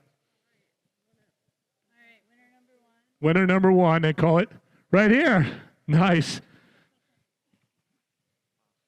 What's your name? Malik. And where are you from? Spring Valley. So he's got the Matchbox card, and my expert doesn't even know what that is. So obviously, don't open that one either. Put that in a safe somewhere. Okay, number 2. Oh, right here. Very good. You guys are making it easy for me. What's your name? I'm Destiny. Destiny. And where are you from? I'm from San Diego. San Diego. Very good. Thanks for coming out. Thanks for your question. Oh, okay. They got a picture of the next winner here. We have to go locate him. Oh, yeah, I see him. I think he knows he's the next winner. He's kind of rubbing his hands back and forth. There you go. Your name? Finn. Finn. And where are you from? Rancho. Rancho. Thanks, Finn, for coming out. Thank you. You're welcome. You too. Stay around. We got some big prizes coming. And you can win twice. So I don't want to, keep the questions coming because you can win twice and maybe even win the grand prize. I know I sound like something on TV or something, but okay. Now we're entering the 1990s. We kind of close off the 80s. I told you, 1986, they kind of stopped Group B because people were dying in these races. These cars are way too fast. So now Group B's gone. Now 1990s comes. What are we going to do? We had such success with these supercars. We don't really have a competition going on anymore. What are we going to do? So Ferrari said, you know what? We've been really successful in F1 races. We're kind of competing with Porsche here. Let's just forget about all that competition and let's just make an F1 car that you can drive on the street. So they basically spoke to all their customers. They researched all their customers, sent out surveys and said, you know what? We think F1 is just the pinnacle of cars, the best you can do. Can you make us an F1 car that we can drive on the street? And I said, yeah, I think we probably can. So this is that car. This basically took the F1 car from the 90s. There was a 333 SP car. Basically the same exact engine in there, 5 valves per cylinder, revs to almost 9,000 RPM. V12, again, you guys asked me what's my favorite. This is a V12 engine, 12 cylinders. Again, we talked about 8, so this has now got double the cylinders that the Porsche has. This is a carbon fiber car now. There's a carbon fiber tub. Getting back to your earlier question about carbon fiber, if you kind of get the light just right, you'll see the alligator texture. Some people call that orange peel. It's actually not orange peel in the paint. It's actually the alligator texture of the carbon fiber under the car. You'll see that. This is all original paint on this car. Just an amazing car. I got some stories after I started. I'll tell you the story I have on this car, kind of a cool story. Basically, people say, is it faster than the F40? Yeah, if you rev it. You got to rev this car high. You have to get it, to close to its 8,000, 9,000 RPM red line to get the power out of it. If you do that, it's way faster than the F40. Not top speed, but around the track, it'll decimate an F40. It's just a better handling car. It's got more downforce, flatter handling.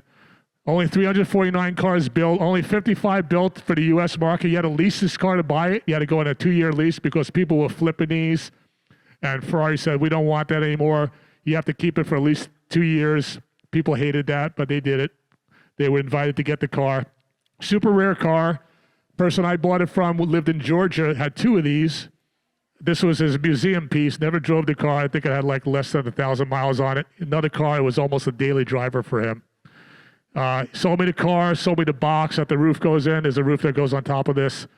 Gave me everything I wanted on the car except for the shoes. There's F50 shoes that come with this car, which you can't get anywhere. You cannot find them on eBay. They'd be like $20,000 if you find them.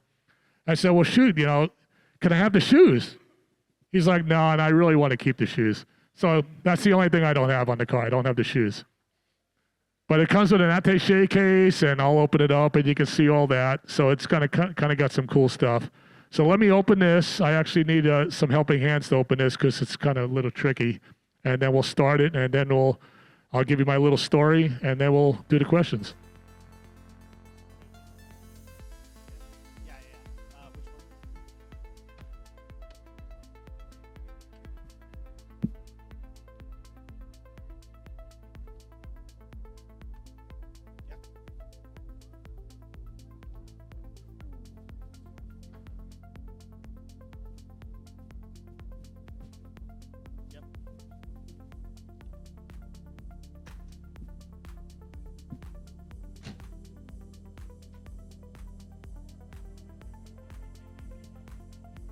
Okay, if you can imagine a single cockpit in the middle, imagine an F1 car from the 90s, you know, the person sits in the front.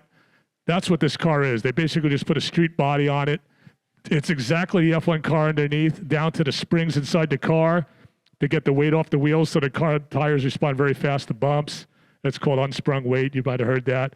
Now, carbon fiber, you look into fender wells, and that's carbon fiber. The whole body, the whole car is made out of this same exact material. Carbon fiber tub, just like the Courier GT, one of the first cars to do carbon fiber. And I think people bought this car. It's like, you know what? You kind of nailed it. It's an F1 car for the street. We think F1 cars are the ultimate. Thanks for making this car. Again, that Group B stuff's all that. Now just what's the next definition of a supercar? It's an F1 car you can drive on the street. That's what the F50 is. Super rare car. Only 55 U.S. cars is a U.S. car. Let me start it up, and then we'll go from there.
Yeah, okay. Sure, yeah. What's the time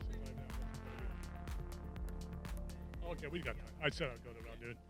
Okay, so obviously the different sound, there's no turbos in here, so you heard the engine a little bit more. Like the other car, I revved it to 4,000. This car revs to almost 9,000. So if you could picture that sound that you heard at 4,000, more than double that. Here's my quick story. So I have a friend that I met in the ranch that's been deaf from birth. He's probably in his 40s, totally deaf since birth. And we communicate by texting each other on the phone. He's like, so he texted me. We're texting, just right across from each other. He's like, Bill, the F50 is my favorite car. Can you give me a ride in it? I'm like, sure, let's do it.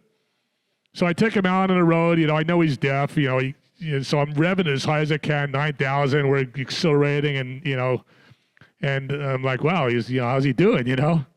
So we stop the car, and he gets out, and I see he's got like a tear coming down his eye. I said, "Are you okay? You okay?" So he texts me. He's like, "I heard it." I'm like, "You heard it?" And a totally deaf guy. He said he heard the car. And he was very emotional about this. And I actually got a little choked up myself. And apparently, because the engine is attached to the carbon fiber tub that we're both sitting in, I guess the vibration of the engine, revving to 9,000, somehow got into him. And he said he heard the car. So that's my F50 story. Okay, so let's, questions on the F50. Yeah, right here. I remember on your Ferrari Enzo, when the engine failed, you had to take it to Ferrari to actually get the engine rebuilt. So if you don't have any contacts in the Ferrari factory, how would you get parts? Yeah, question is if something breaks on this car, and he mentioned the Enzo I have, but something broke on that. Yeah, how do you get parts for this? Fortunately, Ferrari still makes parts for their supercars. They're pretty easy to get. Not easy to get. Sometimes you have to wait to get it. But yeah, all of their supercars, they'll still treat you just as you were as an original owner. So I would say parts are still fairly easy to get for this car. Some parts you can't get. I couldn't get the mufflers. The car, when I bought out aftermarket mufflers, I couldn't get them. And then I was calling all around, and actually the place up in Newport said, you know what, we have a pair of these mufflers that somebody bought like 20 years ago, and he never picked them up. And they've been sitting in our parts department for 20 years. So luckily I was able to get the original mufflers on the car, and we got it certified by Ferrari that this is a very unique car, a very original car. So good question. Yeah, let me go back here. Yeah. How would you compare the V12 engine to this to your Enzo? How would I compare the V12 engine to this, to the Enzo? The Enzo engine's got a way more low-end torque, way more low-end power. You have to rev this car to over 5K to get any power out of it. The engine and the Enzo, not so much. It's a bigger engine. I think it's 5.7 versus this is under 5. So I would say low-end torque. It's easier to drive on the street because of that. I don't have to rev it really high. More streetable car, the Enzo, than the F50.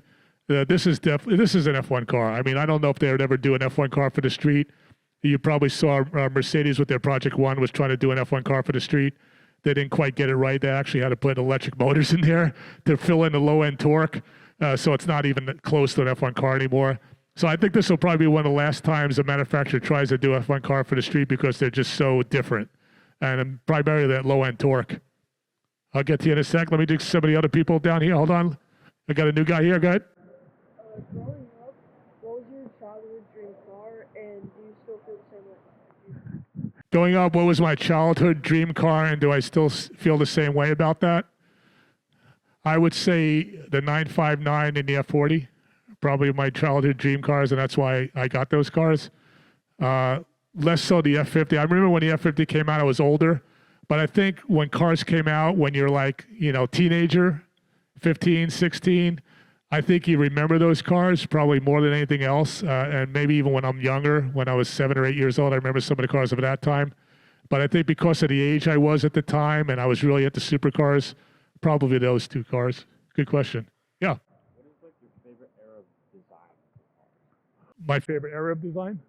Yeah, my favorite era of design of cars, I would probably have to say if we're just looking at the supercars, I would probably have to say 2010. I think I like the 918, the LaFerrari, and the P1. We'll have those cars here, actually. I think those cars are starting to get into some real organic shapes, especially the LaFerrari. 918 a little less, but people love the 918. People that don't even know cars, they said that 918 is like my favorite car. I don't know why. It just looks so cool. So I think the design, the Carrera GT is a great design. It's a little weird when you put the roof on it, but I would say, yeah, 2010 is probably. Good question. Yeah. Between the ED110 and the F50 V12, what wins? Okay, well, let's save that question for later, but the question was between the EB110 and the F50 V12, which one wins? That's a tough one. We'll start it, and you guys can tell me. But keep in mind, this thing's got some good stories, and I'll get to those stories quickly when I get to that car. That also has 4 turbos. This thing started the whole thing with Bugatti coming back, and I'll get to that story. But that's a good question. Let's wait until we start and you guys to tell me. Anybody down here have any questions? All right, let me go back. Yeah, back there.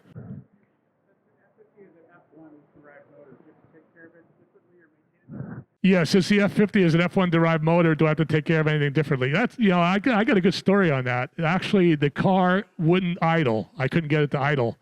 And I called Paul at Ferrari, and he says, it's probably the camshaft sensor. They use F1 technology for that. We sell it. Those camshaft sensors like $1,600. It's a little tiny part. I'm like, oh, geez, really? $1,600 for that? He goes, you know what? You can get them on eBay for $35. The exact same part. It's a Bosch part. And he was totally right. I went out to eBay. He gave me the part number. I searched on eBay. I got the part for $35. Ferrari sells it for like $1,600. And the car totally worked perfectly after that. So, it's funny. Ferrari actually tries to sell you their top-end parts, but are they easy to maintain? Yeah, I would say you could still get parts for them. It is an F1 derived motor, but even the F1 cars were using some parts from the street cars back then to keep the cost down. So good question. Yeah, right here. If there was one thing you could take about this car, what would you bring into today's car world, of this car? Oh, what would I bring into today's car world about this car that maybe we're not seeing today? I would probably say just a high revving V12. That's kind of what Gordon Murray did with the T50. I think that's, I would like to see, I don't know if that's going to be possible now with regulations and so forth, but if I was going to bring this car back, a lightweight version, super lightweight, maybe a 2,500 pound V12, 15,000 RPM Redline, something like that. Be a super thrilling car, but low end torque. If they want to put electric engine to take care of that, I'm fine with that as long as it doesn't add too much weight. But I think the spirit of the V12, the sound of it, yeah, good question. Yeah, back here. So knowing how iconic the F40, the F50, kind of like going from like a V8 twin or V8 turbo, and then going to the V12. And now they're coming out with the F40 that's now a V6 turbo. Yeah. How do you feel that, and do you think they're going backwards with that? And then how do you feel about the crazy allocations you have to get to even get a car like that? Yeah. So basically, what do I feel about how cars are going today? The F80, for example. F80 came out. In my opinion, the F80 is kind of like a retro of the F40. I don't know if you guys feel the same way. It kind of has a little bit of that styling to it. It has a V6 turbo. It doesn't have the V12 anymore. The feeling is being that, hey, we used those engines in our F1 cars, so now you could still drive an F1 car technology on the street. So I guess the people buying those cars are the same feeling, hey, I could buy and drive an F1 car on the street. That car, I'm not a fan of its styling so much. I mean, I would have thought they would have done something more exotic than what they did with the F80 that just came out. I think time will tell. I mean, people dissed this car when it came out. Maybe 10 years from now, people might say that F80 is brilliant. You know, we don't get it now, and maybe it will be because it's so different than anything else they've done before. I don't like to question Ferrari. They've been right most of the time. So I think that F80 might be a winner. We'll have to see. Yeah, back here? So, you own all these supercars, and personally my favorite's this one. I don't think there's any cops here. Have you pushed this car to the limit? Okay, yeah. He's asking, he doesn't think there's any cops here. Have I pushed this car to a limit? And I don't see my CHP friend here. Yeah, so let me tell you that story. This is a true story that you guys will not believe this story. So I'm showing this car at the Quail, F50 at the Quail. And the Quail ended, and I'm pulling out, and there's a bunch of CHP guys out at the Monterey. And they say, sir, you stop right there. I said, oh, shoot, what did I do? You know, they must have caught me doing 100 on Highway 1 or something. And they're waving all the cars on, and Vita was out there. She was actually on the road. She was in front of me, and they say, you stop right there, sir. They stopped the traffic on Carmel Valley Road, okay, in both directions. And they said, come out here. I said, okay, what's going on? And here's CHP guys, okay? They're young guys, probably in their 30s. They said, sir, floor it, they go to me. CHP guy, I said, excuse me? They said, floor it. So I floored it, and I probably hit maybe 130 on Carmel Valley Road. And they're just waving at me and hooting. And these are CHP guys in uniform. I probably shouldn't tell that story, I guess. But, I mean, I guess they were just so bored. They made it super safe. Obviously, they cleared out all the traffic. So, that's probably the fastest I've gone with a bunch of people watching me during Car Week in Monterey. Good question. Yeah, right down here. With the age of these vehicles and the low mileage you put on them, at what interval do you decide to switch tires for you to still enjoy the performance in them and still feel safe? Yeah. The question is, how often do I maintain these cars to still feel safe? Given that they're, I mean, I guess my number one thing is the tires. People tell me don't get a tire that's older than 5 years. I mean, even if you're not driving on it. So I would say the most important thing in terms of safety is the tires. If I'm going to take the car out on the track, I'm going to make sure that I have newer tires, newer than 5 years. And you guys heard about Paul Walker and the Carrera GT and all those stories. And that's all came down to tires. So let me just make sure I get some other people here that we haven't gone before. Right here. You said earlier that the F40 was a thrilling experience to drive. Do you think the F50 improved in any aspects of the driving experience or anything that you feel like that? Yeah, I said the F40 was a thrilling experience. Do I apply that thrilling experience to the F50? I would say the V12 revving is probably way more than you're going to get out of the F40. My story about the deaf guy hearing the car, I would say if anything, it's that V12 revving to almost 9,000 that you're not going to get in that car. The sound and the vibration of that is probably way more thrilling than the F40. Good question. Yeah. What's the biggest car in your collection that turns heads either from cops or regular people? Biggest car that turns heads from cops it would be the Enzo. Yeah, I would say when I take the Enzo out, people they all know what it is. And I have some stories about that I could tell later about taking out at night, hoping that nobody would see it. And I'm on YouTube the next day and Instagram because people are just taking their phones out and they said, we saw an Enzo at 2 o'clock in the morning. What the heck? And I thought I was okay. Yeah, let me get some questions down there. I don't think we've got you before. So the F40 has around 1,300 units produced, but the F50 has almost less than 4 times as many. Could you explain why that is? Yeah, question is, why did they produce so many F40s, almost 1,300, and why so few F50s? I think the Ferrari customers, they kind of spoke about that. Like, you know what, you told me you were only going to make 200 F40s and you made 1,300. So I think Ferrari got a little, they said, you know what, maybe with the F50 we should do some. So they only made 55, 349 total. So I think it was that reason that, if we're going to make them buy it on a 2-year lease, we're going to invite people to buy it, we're going to make the car, like we said, we're only going to make 349. So I think it was basically the customer feedback. Why do you make so many F40s? Good question. Yeah.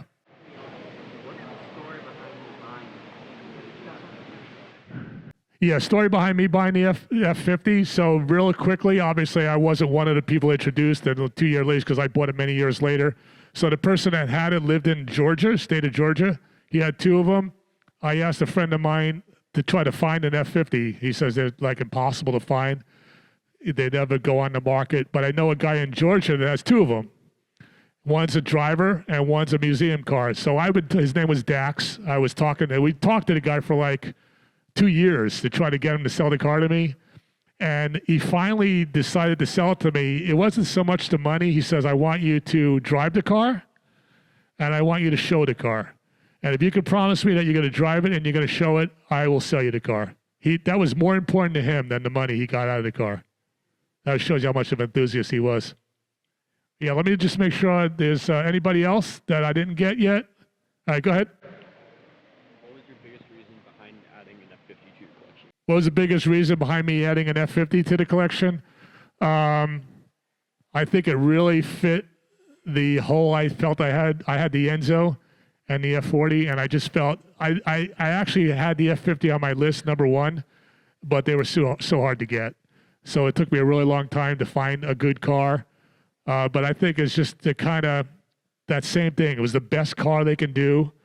I don't have one. I'm an engineer. I like that philosophy. It fit into all that. So yeah, that's the reason. Yeah, one more. So, are there any other cars that can compare to like the F40 or the F50 that are the modern day cars? Yeah, any other cars that compare to the F40 and F50 to the modern day cars? All right, let me give you a quick story here because we got to get to the XJ220 next. McLaren F1. You guys probably know what a McLaren F1 is. Very hard to get. There's only about 60 of them. We called about 5 McLaren F1 owners in the area because we really wanted to have a McLaren F1 here. Now, by the way, these 3 cars that we have here, they were also selected by Top Gear Magazine. Top Gear Magazine had the XJ220 as their second choice. The McLaren F1 was the top choice. We were this close to getting a McLaren F1. Then the LA fires came, and a lot of those owners either had a house there or they were related to somebody there, and they all turned us down. I think that event just made people think differently, and we couldn't get an F1 after that. I think the fire had something to do with that. We would love to have an F1 here, but after learning about this car, and it was the second choice on the Top Gear and our second choice too, we're actually pretty excited to have this car, and you'll see why when we start it up. Yeah, she knows. Okay, so let's get the prizes out. I'm sorry, rewards.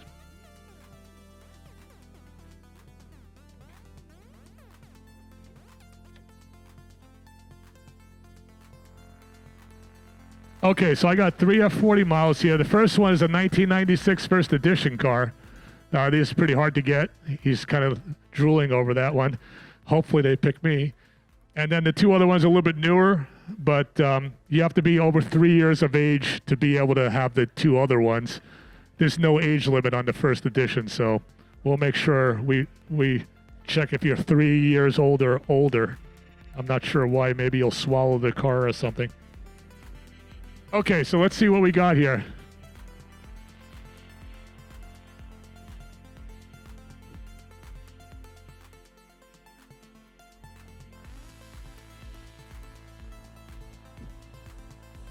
You find him? Okay. We're looking for the guy in the picture here. All right.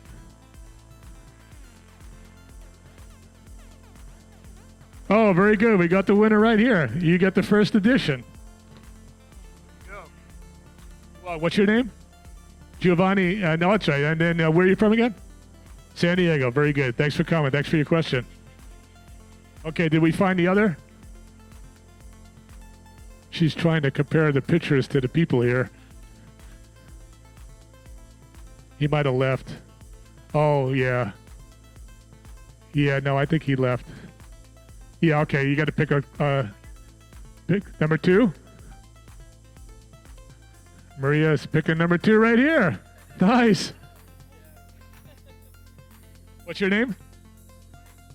Ryan, and where are you from? San Diego. Scripps Ranch Pelway area. Thanks for asking your question. Thanks for coming out from Scripps Ranch Pelway. Appreciate that. And then we got one more on the F40. Unopened Hot Wheels boxes. Do not open it. I mean, you can if you want.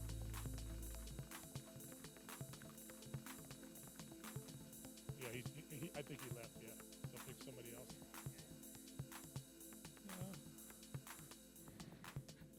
else. This is a tough one. Okay. Yeah, we have a guy here. Yeah. Oh yeah, I see him. And right here with the sunglasses. What's your name? My name's Jared. I'm saying the mic. Yeah. G Money, baby. And you do some channels, I think, if I'm not mistaken. Yeah, you can find us at Kinda Fast on YouTube or Instagram. We're actually going to be posting a full video of this. Oh, very good. Thanks for doing that. Appreciate it. Thanks for coming out. Congratulations. All right, let's give a hand for the winners here. Be sure to stay around for the last, because like I said, when we're done with all of them, let's jump into the XJ220 real quick here. So again, we're talking about bringing the reason for the F50 to bring F1 car technology to the street. Again, the Group B's gone, so we need other reasons to make supercars now. So what's this Jaguar doing here? And why did we pick it, and why did Top Gear magazine pick it as well? Jaguar won a very significant race in the 90s, and all the Jaguar people, it was a V12 engine that won. I think it was a Le Mans race winner, and basically said, you know what? Us as Jaguar engines, we saw what Ferrari did with their F1 cars. Now you can drive an F1 car for the street. Can you make us a car now that matches that winner that we can drive on the street? So Lenny's kind of opening it up here. So basically, we got this special car here, and they said, long story short, they had to make it streetable. They had to do a couple of things to get it to work. I'm going to start it real quick because Lenny's one of the few people to start, and I'll continue the story. Just to real quickly, I'm going to let you know, this car has been modified. It's probably over 1,000 horsepower. I know the person that modified it. This car's from Arizona. My friend in Arizona owns this car. Super rare car. Lenny's going to start it. Let me warn you, this car is explosive. It's got, make sure you get this on your video. We actually have to put something behind it so it doesn't take out the Bugatti. Okay.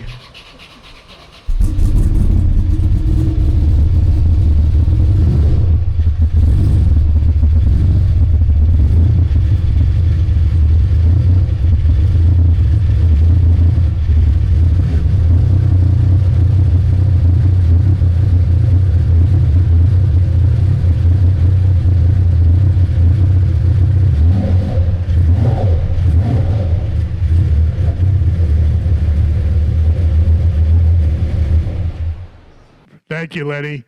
Yeah, we started this during the VIP reception, and I guess I was talking to the guy that modified this car. He says, if I knew you were going to idle these cars in here, I would have tuned it a little bit differently. And we kind of smoked them all out because the car's running super rich. You could probably smell that too, and it kind of spits a little bit of gas out the back. But this is almost 1,000 horsepower out of a twin-turbo V6. I mean, there's no hybrid. There's no battery in this car.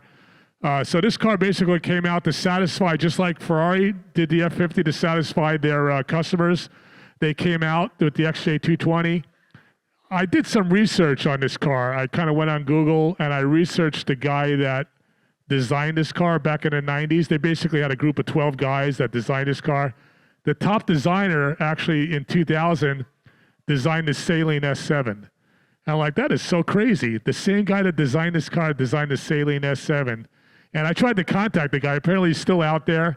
I don't know why he doesn't advertise that he designed this car, maybe because of the controversy around it. Basically, it was supposed to be a V12.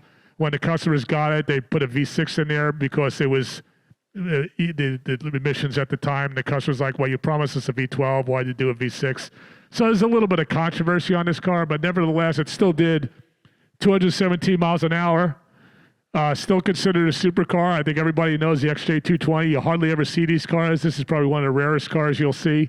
They made 275, but you just never see them. 213 top speed was what they recorded in the U.S. They later got 217 by taking out the cats and changing the gearing. So it wasn't quite fair, but Guinness Book of World Record actually had the 217, so it's a little bit controversial on that too. So there's a lot of controversy on this car, but nevertheless, it's still considered a supercar. Satisfied the Jaguar customers, just like this car satisfied the Ferrari customers. And here you're seeing it today. Okay, so let's, questions on this one. Yeah, let's start here. So, on the top speed range, didn't they do it on a circle? Mm-hmm. And so theoretically on a straight line, it would have been able to actually do 220? Yeah, so the question is, when they did the top speed of this car, they actually did it in Texas at one of the Texas motorways, and it was kind of a circular track, a very large circular track, and they only hit 213 out there. So the argument was, if we want a straight line, we would have been closer to 220. If anybody, the XJ220, what's the 220 mean? 220 miles per hour. That's the same thing as the car earlier. So they said, it's a little bit of embarrassing if we can't meet the name of the car, which they actually never did. But they reached 212 in Texas. They actually ran it twice. Road and Track magazine was there. It was on a circular track. Then they brought it out to another run where they actually took out the cats and increased the red line on the car, and they ran 217. So still couldn't get to 220, but Guinness recognized in the 90s as fastest car, stayed in the Guinness Book of World Records for a couple of years as 217 miles per hour. We recently you go to Jaguar website today, it's 213. They don't even mention the 217 anymore. So there's a lot of things going on with this car. I have some British friends, I kind of understand that. But it's a very interesting car in that regard. I mean, it doesn't take anything away from the car. In my mind, it actually adds to the stories for me to tell about the car. So good question. Yeah, right here.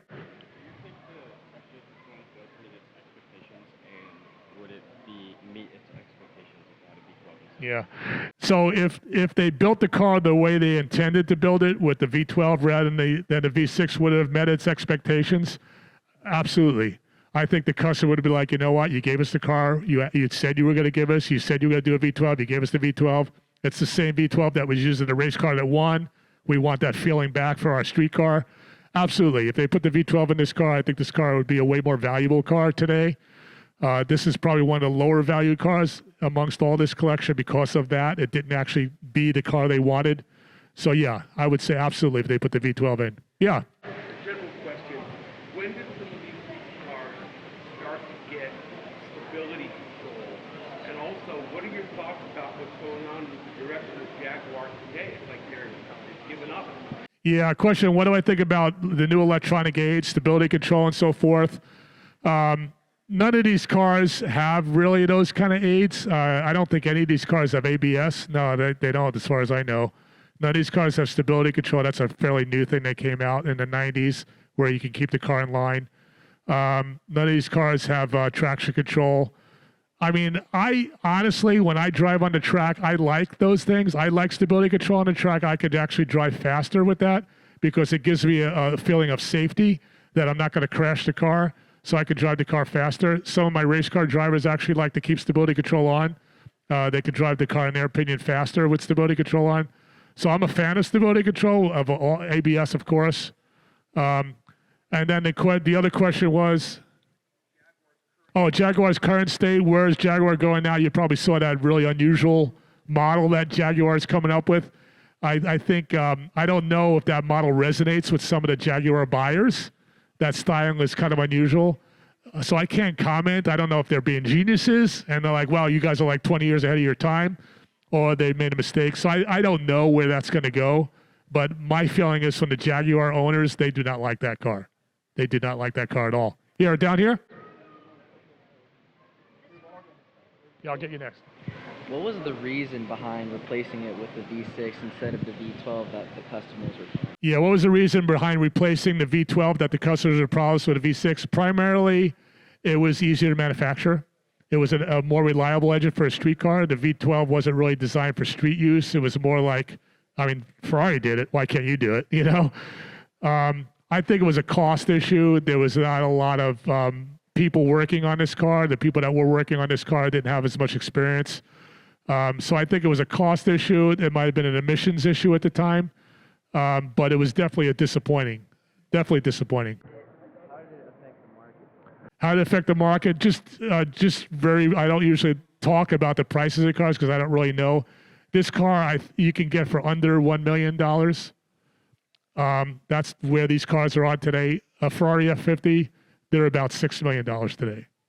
Yeah, so there's I think that feeling that this car was exactly what Ferrari intended for its customers shows in its value today, and people still remember that in this car, and I think that's hurting the cars a little bit. But yeah, we'll see where it does the next 10 or 20 years. It's still a pretty rare car. But yeah, Okay, he asked me, which is the best car to pick up girls in? That's an excellent question. Let me think about that. Well, okay, let's ask Vita. What was I driving when I picked Vita up? I was driving a Porsche 930 Turbo. So I would have to say, for me, the best car to pick up girls is a Porsche 930 Turbo. Good question. Okay, what else? Yeah, right here? Yeah, would the XJ220 hit 220 miles per hour with the V12? Yes, I would say it would have. It would have been more horsepower, which is what it needed.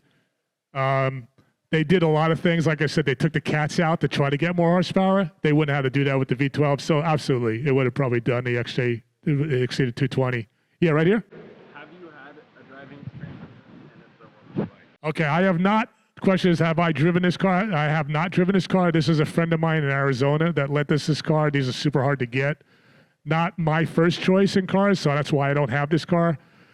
His experience in driving it, he had it modified right away. He didn't like the low power on the car. He's a guy that kind of, you know what, I like the car, but I want it more modern. So he put that 1,000 horsepower in there. He said he drove it on the street, and he said it's just a monster. It's just that you have to keep the revs high. It's a little hard to drive. You can't idle it. As you said, it was kind of rough on idle there. It's kind of rough, but in his opinion, he loves the car. And I don't think he's ever driven on the track, so I haven't heard anything he said about the handling of the car, but I think the acceleration. It's got low torque down low because it's a small displacement engine. You're right. You have to rev it. Yeah, right here. I have a follow-up question to his.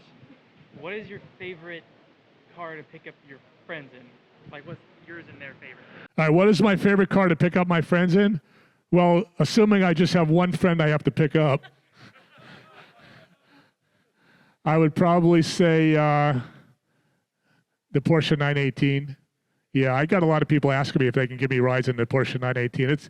I was telling the kid, he said, Bill, why do you, we'll have that car here on the next one. He said, Bill, why do you like the Porsche 918 so much? I go, well, you know, it's like a bird flying through the air with nothing around you. And he looks at me, he's like a magic carpet? I said, well, I never drove a magic carpet, but you're probably right. It's like a magic carpet. I feel like a bird flying through the air. It does everything I want instantly, and the 918 fits that. So that would be my pickup car if I have to pick up one person. Yeah, right here. When was it modified? Oh, how was this car modified? So there's a guy here in San Diego. His name is Steve Maxwell. He's a brilliant guy. He's designed, you guys probably heard that name. He's in Miramar.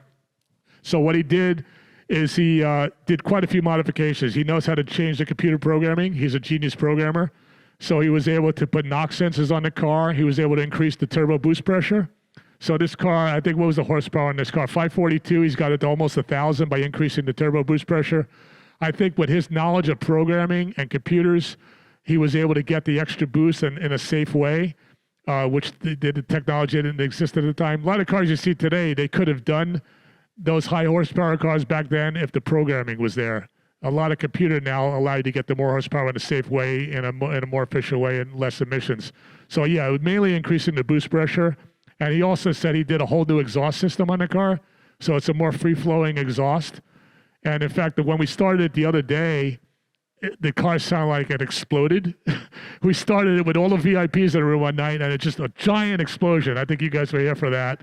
And that's why we put that thing back there, because it almost took out the Bugatti. But he was in the audience. He says, you know what, the car's running too rich. There was gas sitting in the low exhaust, and it exploded, and that's what we heard there. Big flames came out the back. But yeah, good question. Basically, freer flowing exhaust and more turbo boost. Yeah, right here. What was Jaguar's inspiration for the color behind this? The color? Yeah, what was the inspiration behind the color? Okay, that's a good question, because I do not think they did this color for this car at the time. I have a feeling, actually, I know that my friend wanted this color. I don't know if it's a period correct color. Don't know much about Jaguars. I'm guessing, knowing him, it's probably a period correct color that they used in that year. But that's what I mean, a color that was on another car of that year, but not specifically on this car. So I think he's the kind of guy that likes, you know what, it's my car. I don't really care if it's not original. I just want it to drive good. I want it to be, he's like the opposite of me. He's like, I know, Bill, you like original cars. He's like, you know what, I just want a car that's my car. So, I mean, it looks exactly the same on the outside. He didn't want to change that. But I don't even know if you could tell from looking at the engine whether you obviously the wastegate's differently. There's some modern parts in there. But yeah, I think this color, I don't think it was on that car when it came out. Yeah, right here. If you paid extra at the time, would you get an extra turbocharger or something like that? If you paid extra, yeah, would you get something that would make the car faster or better? Yeah, the question is, if you paid extra, could you get something to make the car faster or better? There's always somebody that could. I mean, I happen to know a guy that worked for the Sultan of Brunei, and I know the Sultan of Brunei actually had 959 specifically made for him to his specs.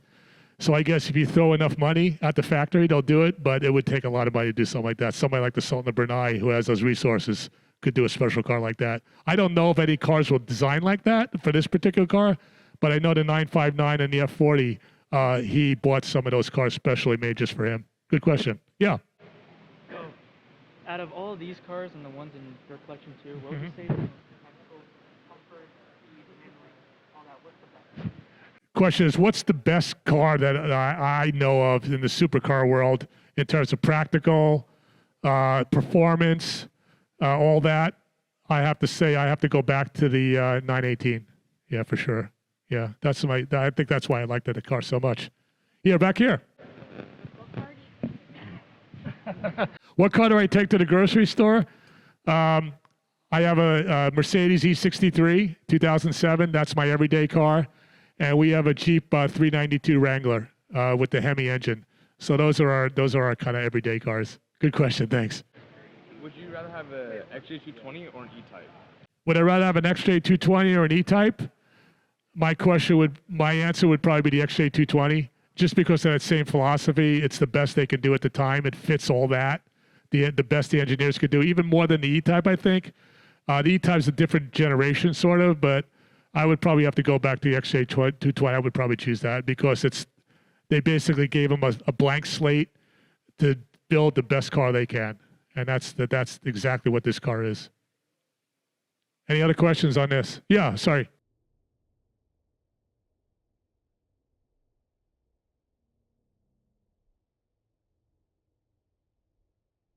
What would be the least practical car, yet the most fun?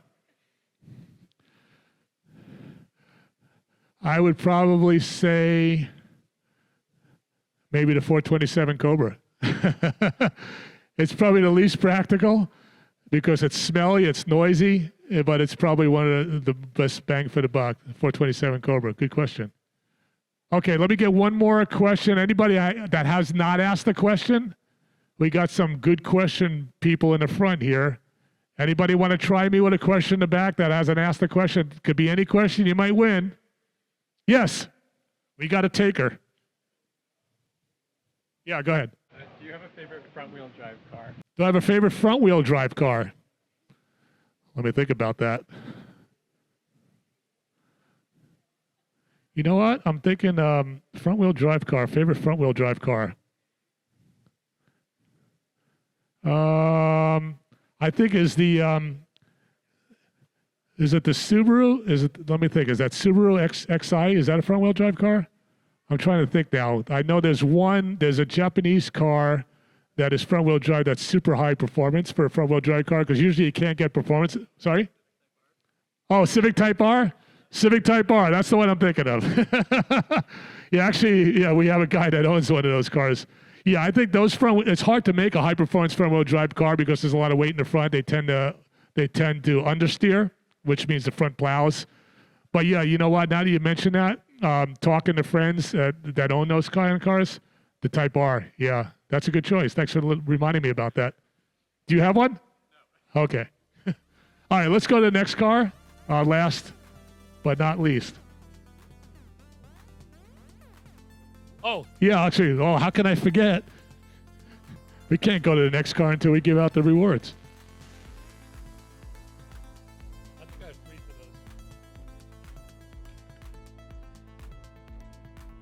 It's funny, on the XJ220, when we searched for some models on this, we actually were able to find a kind of a dark blue one, which, okay, is sort of like this. And we kind of found this last one here, which is kind of rare car. All Hot Wheels cars, unopened, XJ220s. Again, these cars, try to find these on eBay. You know, I mean, that's the only place you're going to find these. Super hard to get. I think I bought all the ones on eBay.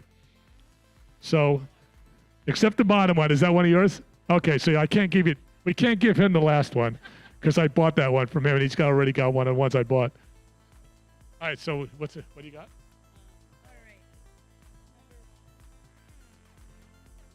Number one. All right. Okay, your name again? Jack. Jack, and where are you from? Escondido. Thanks for coming out, Jack. Congratulations. Okay. Right here, number two. All right, I'm gonna give you this special one actually. Right from the guy right here that I got it from. So yeah, make sure he doesn't take it. Oh, he says it was his dad's car, and his dad's not very happy that he sold it. So you might want to walk a few steps over that way. Okay, he will. I think he will take very good care of it.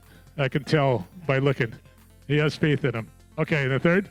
Oh, right here. Very good. Your name? Nate. And where are you from? La Mesa. Thanks for coming out, Nate. Oh, you had the model as a kid? Oh, you said he had a silver XJ220 model as a kid, and that's what made him fall in love with these cars, and now we give him it back in a different color. You're welcome. Thanks for coming out. Thanks for sharing that. Let's give a hand for those three winners, if you don't mind. Okay, we gonna get 3 prizes on the Bugatti, and then you gotta stay for the final because I guarantee you the prizes on the final one are significant. Some from my personal collection. In fact, I think they're all from my personal collection, and they're definitely, you definitely don't want to miss that. Bugatti EB110. Okay, so this car was super hard to find. This is the GT variant, a little bit more horsepower. We got this car lent to us from the Peterson Museum up in LA. They actually had one. We couldn't find any owners of this car. They actually had one of these. So Bugatti, they were racing cars in the 50s. 57 was kind of the last production car, and then Bugatti kind of just went away. They just disappeared for like 30 years. They didn't want to sell it. The company kind of went bonkers. Same thing with Lamborghini. In 76, Lamborghini went out of business. So cars weren't doing too good in the 70s. Bugatti went out of business. So what happened was kind of a group of people got together in Italy, and they said, you know what? We got some of the designers of these cars back from the 80s. Let's try to bring this Bugatti name back. You know, it's been not since the 57, they haven't heard Bugatti. So they got together, they got some money, they got some of the designers. I think the coolest thing about this car is when I looked at the person that designed this car, it was the same person that designed the 288 GTO and the F40. So getting back to that engineers, remember I was telling you guys about, and the designers, these guys are still floating around from the 80s, and they find these guys again, and they say, you know what, you did such a good car job at these cars. This is why we saved this car for last. It kind of took the same people that worked on all these prior cars, and they built this car to bring back the Bugatti name. The cool thing about this car, it's a V12 with 4 turbos. What did the Veyron have? V12 with, or actually a V16 with 4 turbos. So that this kind of car started that whole 4 turbo thing. Forget about twin turbos, forget about triple turbos. Let's do a quadruple turbo. So I think that this car brought back the Bugatti name. Nothing controversial about this car. These cars are quite valuable today. Like I said, it's super hard to get. We had to get it from the Peterson Museum as a very generous loan to us to show it here for 2 months. So you can see the scissor doors way ahead of its time. The Enzo had that. The styling of the car. Take a look at that engine in there. It's just such a beautiful engine. So we're going to start this thing. And again, it kind of brought back the whole Bugatti name. Now you got the Veyron, the Chiron, you got the Bolide that came out. These all came out when Bugatti was resurrected. So we'll let's start it up.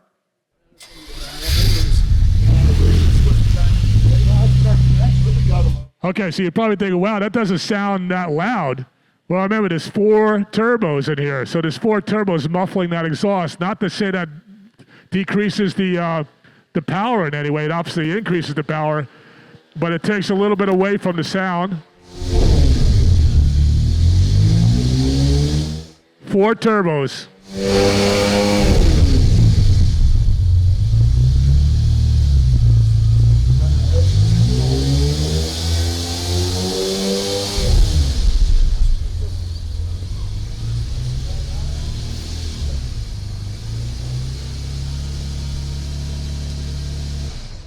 Very good. Thank you for doing that. We actually had special permission to start this car, and he's the only one that's allowed to do that from the museum. Okay, so take a look at the car. I know there's some aerodynamics on the car. I mean, I'll be honest, I know some of these things flip up. There's some stuff going on here. This car is exactly what they promised. Nothing like the XJ220 is exactly what they said they're going to promise to the car. You can kind of see the special hood here, carbon fiber. Again, the same designers of the GT and the F40, which is pretty amazing that those guys all got together again many, many years later to bring the Bugatti name back. Okay, let's start with the questions. Yeah, right here. Headlights. And are those defrosters? Yeah, the question is, what are the stickers on the headlights? Are those defrosters?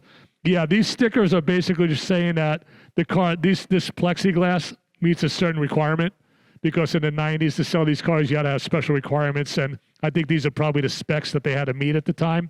I don't know exactly the details of that, but yeah, this is definitely a defroster. You see those wires in there that kind of connects in the end, and it's powered to defrost, because sometimes the moisture gets inside there, just like a rear view mirror or rear view window. They put little wire defrosters in there.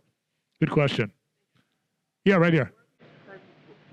Where was it manufactured, and are the Bugattis today still manufactured in the same place? Yeah, the Bugattis still manufactured in the same place as they were back then. I don't know the answer to that question. I'm guessing that they probably have a much more modern factory when this thing came out, because they were just starting out. I think if we can maybe Google that to see what we can find on that. I don't know the answer to that, but my guess is they probably started in a small place that they had available. In Italy, I think in Italy probably, because that's where all those designers were from the F40, the Ferrari guys. So I'm guessing it was probably somewhere in Italy. I could be wrong about that. You guys maybe could check me on that. But I'm guessing that it was started in a factory that probably doesn't exist anymore, or it's something else. And then because now they couldn't use such a small factory nowadays, unless they use the same land. I don't know, but they would obviously have to use a whole different facility to build the Veyron and the Chiron and the Bolide.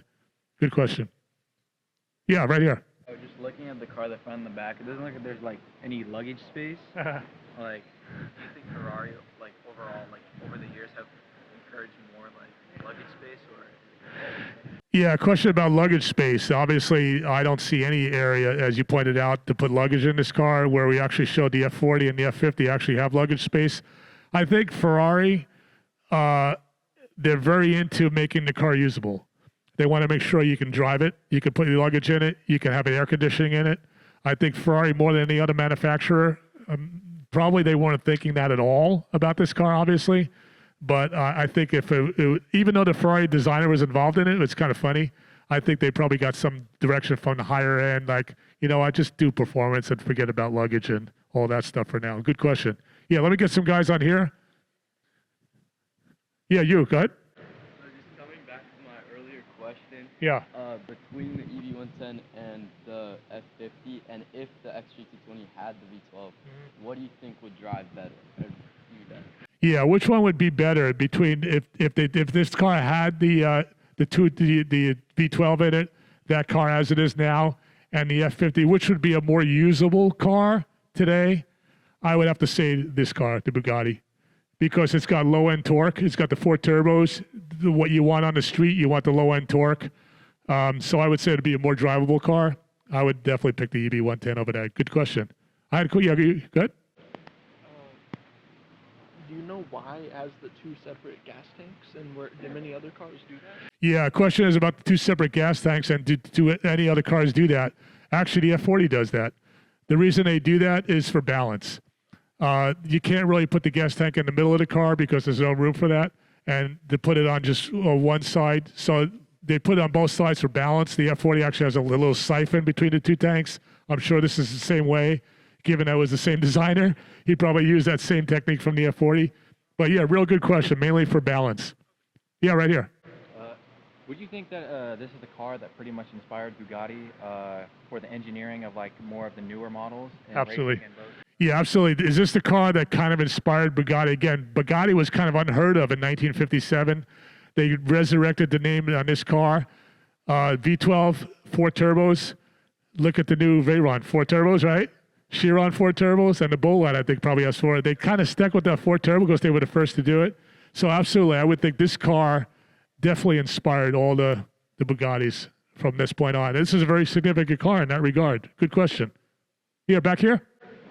So this windshield wiper, I've never seen anything like it. Do you have any idea how hard those are to get? Yeah, question is this windshield wiper. It kind of looks like a robot arm.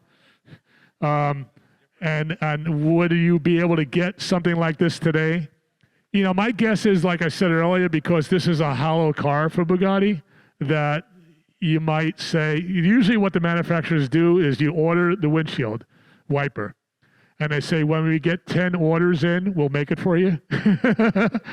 So you wait about 30 years, and then you get the windshield wiper. That happened to me on the F50. I had to get a part. My guess is, I doubt this exists. You'd probably have to make it. And looking at it now, it doesn't look like it would be that hard to make. Usually what people do is and I've had this experience, I was missing a part on my F50. I tried to find another F50 from a friend, take the part off, take pictures of it, and then find somebody to try to make it. I think that's how they would do something like this. Yeah, you can always make if you have enough time and money, but I doubt you'd buy it from. Yeah, it'd be pretty difficult. Yeah, right here. Have I actually driven any Bugattis myself? That's a good story to lead me up to. So when the Veyron came out, it was at Symbolic Motors. They said, Bill, you need to check out this Veyron. This is like that unbelievable car. It's like the fast car. I said, I've been in fast cars before. He says, you need to check out this Veyron. So I go to there, Symbolic, and he says, let's take it out for a ride. I said, oh, cool. I've never driven one of these things before. The car was so smooth. It felt like a Mercedes, right? So I'm flooring the car. I'm like, wow, this thing feels fast, I'm on getting on the 5 freeway, and it feels super smooth. He's like, Bill, you might want to let up a little bit. And I looked down at the speed arm. I'm doing 160 miles an hour on the 5 in a Veyron, and I thought I was doing maybe 80. So that's my Veyron story. The car is so smooth. It does everything so well. Obviously, coming after that, it was kind of spooky. Yeah, I heard somebody say the word spooky. it was kind of that. It's just I had no idea it was doing that fast. So that's my Veyron story. That's the only Bugatti I've ever driven. Yeah. So obviously, all these cars are, engineering marvels, but have any of them revealed any flaws over time? Yeah, these cars are obviously engineering models. Have they revealed any flaws over time? I would say probably, if anything, emissions. These cars are very dirty by today's standards. You would never be able to build a car like this today. I think these cars started to say, you know what, we can't be continuing building cars like this. They're just so dirty. So I think they kind of made people aware of, you know what, we could try to make computers to make them cleaner. But the V12s, I think they're starting to go away. I think they just can't make them clean. So I think the answer to your question, I think it unveiled that negative. But the positive is that it is a four-wheel drive car. So now cars with four-wheel drive are kind of becoming more standard. Styling, aerodynamics. I think that's some of the stuff we're seeing in the new cars, the downforce. But the stuff we're not seeing is the dirtiness of the engines. Yeah, right here. So obviously the EB110 is a very rare car with only 134 units built. Yeah. Was the EB110 officially available for sale in the United States, or was it only available in Europe? And would you have to wait for like the 25-year law to be able to import it into the United States? Because I don't see very many of them around, obviously. Yeah, the question is, why don't you see a lot of these around? I mean, they only made a lot of them. Were they legal to buy in the United States? I'd have to research that question, but I'm guessing you could buy this in the U.S. I'm guessing it was probably emission legal that you could buy a U.S. car because I know some friends of mine that had one at one time, and I don't think they had to buy them in Europe.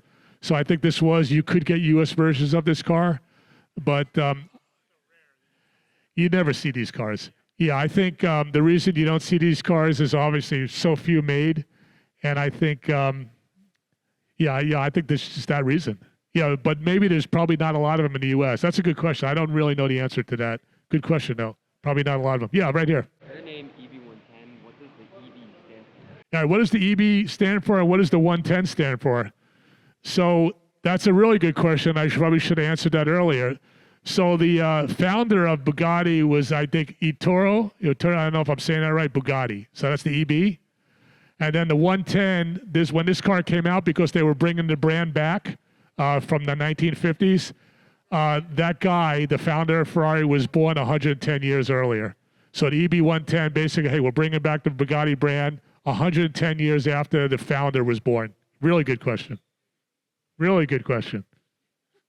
Yes? Are the turbochargers equally sized, or are they different sizes? Yeah, the turbochargers equally sized, or are they different sizes? You know, the only time I know that they built different sized turbo cars was in the 959, where they did sequential turbo, a small turbo and a bigger turbo. Small turbo, so it spins up fast for low turbo lag, and then the two turbos. All cars after that, as far as I know, they're all the same size. I don't know how you would sequentially do 4 turbos. It would be quite sophisticated. You'd probably need a computer to help you do that. But as far as I know, and even all the new cars, the 2 turbos are the same size. The 959 was the only one that experimented with that. Good question. Yeah. So, Bill, you have all these beautiful cars. So if the answer is no, or if the answer is yes, I'd like to hear that. But if the answer is no, why don't you own a Bugatti? Yeah, question is, why don't I own an EB110 Bugatti? And I have all these other cars. I think I kind of, when I was collecting cars, I kind of had to say, you know what, I need to just focus on some manufacturers. So I'm kind of focusing on Ferrari, Porsche, and Mercedes. I'm kind of not really going down the McLaren or the Bugatti route, mainly because I'm trying to do the best I can with that. If I try to get these, then I have to try to find a McLaren F1, and then it gets really complicated because we couldn't even get one to show in the museum. How am I going to find one? But I think it's simply as that. Just focus on what I think are the 3 best Ferrari, and those 3 people race. Mercedes races, Ferrari races, and then Porsche races. So I'm also going that those are the racing companies, and they make cars that you could take on the track. Not so much, these guys don't race. These guys don't race. So that's a big deal for me because I race, and I like the engine. The engineering is better on cars that race. Yeah, I think they don't race is because they don't have a motorsport team.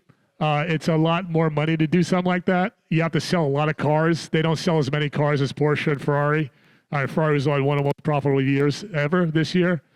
Mercedes, obviously, I think they got the money to be able to race F1. Look at Mercedes. I think these companies are just too small to do well in racing. I think the other three are right here. What's like the difference between a regular EV1 GT and? Yeah, the difference between a GT and the regular one is mainly the horsepower. They had more boost and pressure. There's some other little details, but it was mainly a big horsepower difference. I think it was like in the 5. What is this one actually? What's the horsepower on that? I think it's in the 600 on this one. No, this is 553. You know what? I think there was actually even more than that, but I think it's primarily horsepower is the difference between the cars. That's the number one thing people cared about. And also top speed. The GT had a higher top speed because of more horsepower. Yes.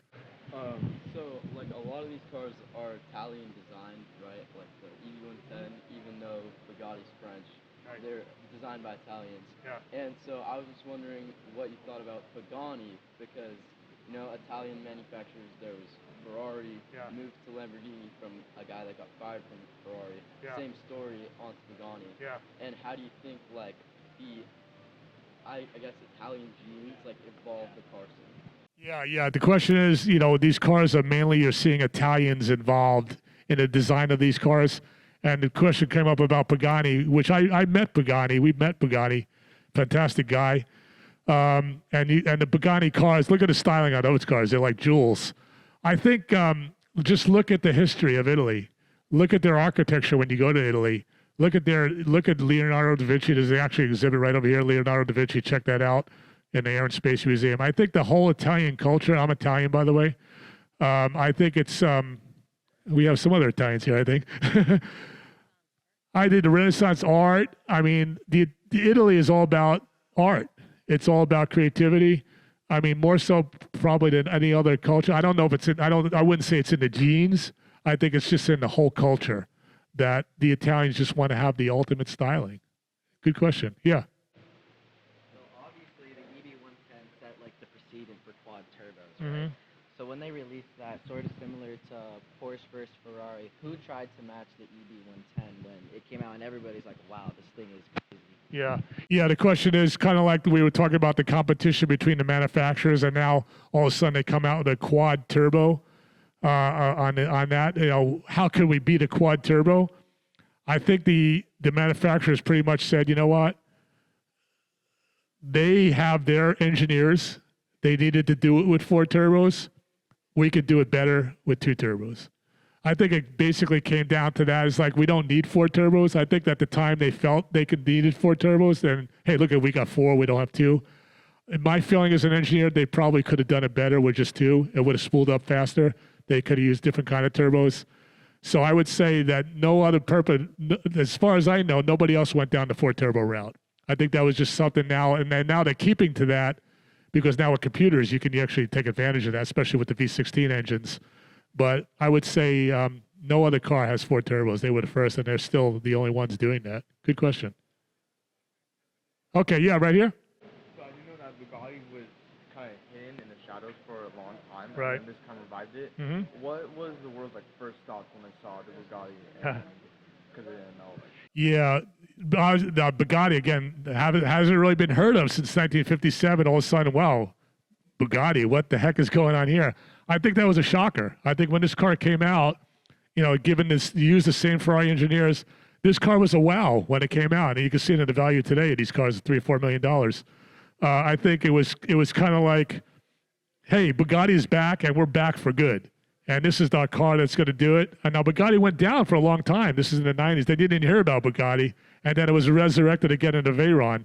So I think there's always that thing, Bugatti doesn't really race, so they kind of go down and they come back up. But I think this car was a wow when it came out, for sure. I mean, nowadays you look at it, it's kind of squarish.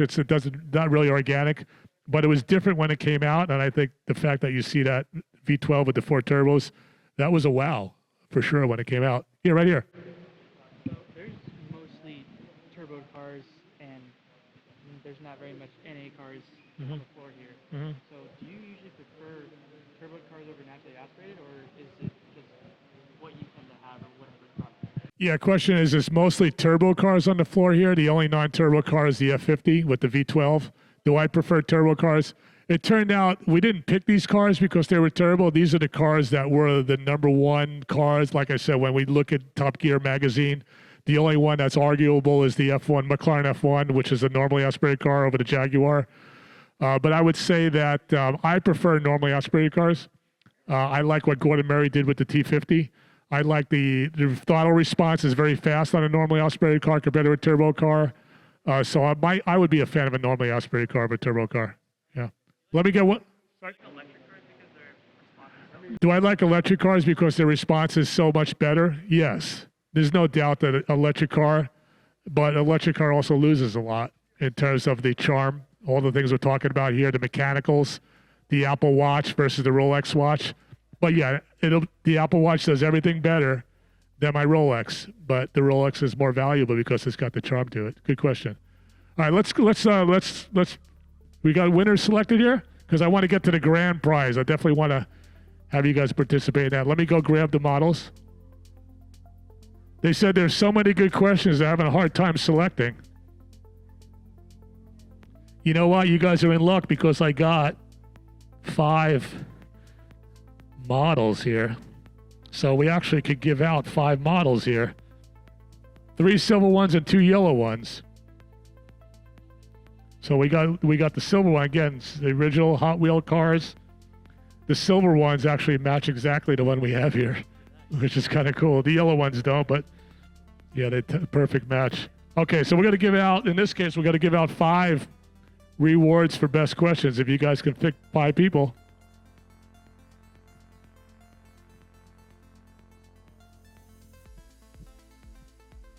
Oh yeah, I see him. So we got number 1 here. I see him back there. Before he goes away again. You.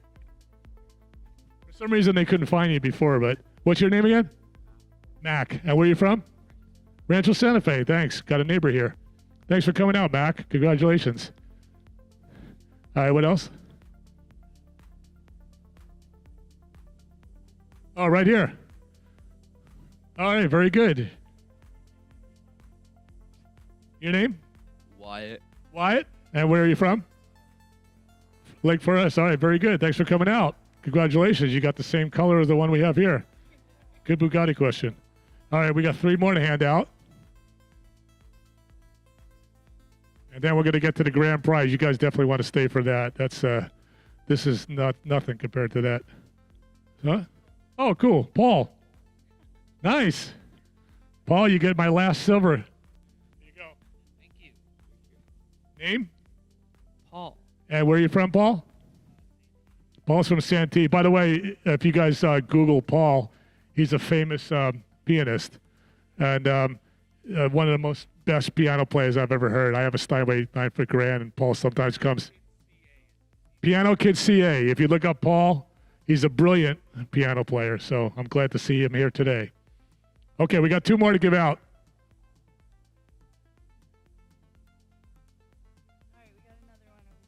Okay, got another one. Got to follow the judges here. Right here. All right. There you go. What's your name? Chris, and where are you from? Chino. Thanks for coming out, Chris. Wow, that's a nice drive. Appreciate you coming all the way down here. How'd you find out about this? Oh, okay. Station North Island. Did you guys hear about us on the web or something? Rancho Santa Fe, RSF Cars. Very good. Thanks for coming out. Appreciate you guys. All right, we got 1 more.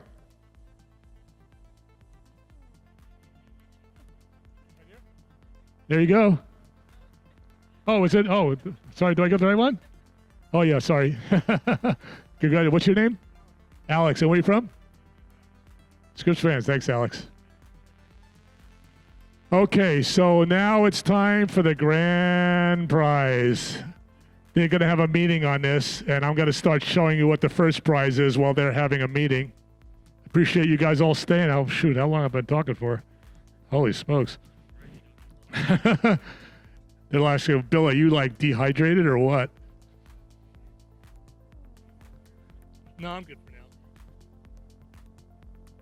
now. Okay.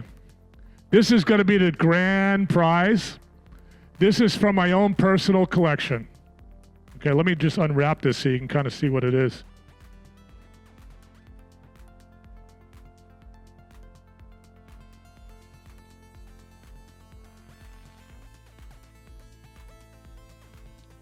Oh yeah, I'm good.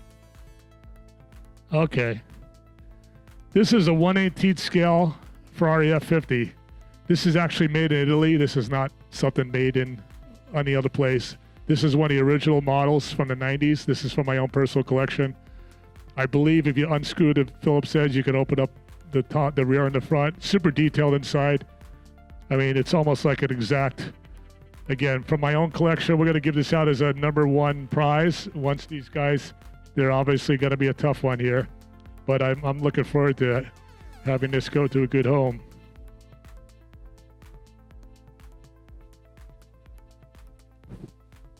And then we got, and the other 2 prizes are not shabby either, so stick around for that. Yeah. What type of engineer are you, and what types of projects have you worked on? Yeah, what type of engineer am I, and what kind of projects have I worked on?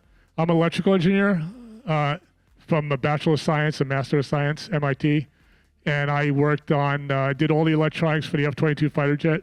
I'm a math guy. I specialize in math.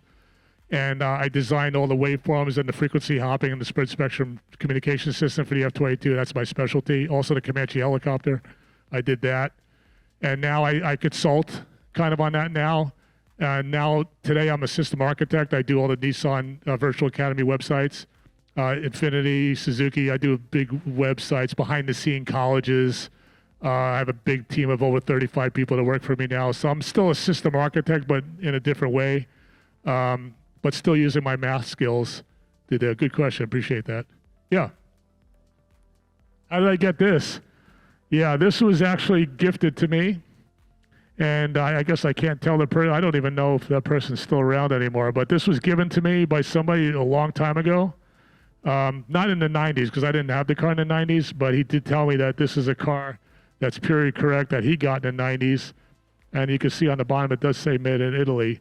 And there's so few of these cars today that are made in the home country where these cars are built. So, but yeah, I was from a friend that gave it to me probably about 5 years ago. And I have some others, but I felt this is a good audience to be able to give this out to, because like I said, hey, you know what? Let's have it shown off somewhere else. Yeah, question. You had a question here? What car of any car do you own? What car is the most meaningful to you? What car is the most meaningful to me? That's a good question. Let me. I have a story behind that. I told you guys earlier about my mom. My mom doesn't know anything about cars. Why'd you buy all the same car when she sees the red car? And I'm like, come on, Mom. By the way, they tell me I sound like Ray Romano. That might have been a Ray Romano thing. Anyway, she goes on and she's looking at the cars, and I have a white 73 Carrera RS, 2.7, super rare car. And she walks over to that car. I'm like, that's really weird. My mom never usually walks over to a car. She's usually like, can I go back upstairs, And she's looking at that car. I never knew why I liked that car. Just something about the Carrera RS that I just remembered. She's like, you know what? That car you and your dad built on the kitchen table when you were about 7 years old as a model. I'm like, really? And that's so cool. I'm like, so that car is probably the most meaningful to me because she described why I like that car so much, and I totally forgot. So then I started asking all kinds of questions after that. I said, why do I like this Porsche Arena red color so much? I mean, this purple color I just love. Why do I like that purple color? Oh, because you had a bicycle with a banana seat with a purple color. I'm like, okay. She's like explaining everything now. And she's still alive today, 90 years old. All right, you guys got a number one? All right, let's go walk over to the number one if you guys don't mind. No, I'll go by you guys. We're gonna keep it unbiased. I'm gonna let them decide who's the number one.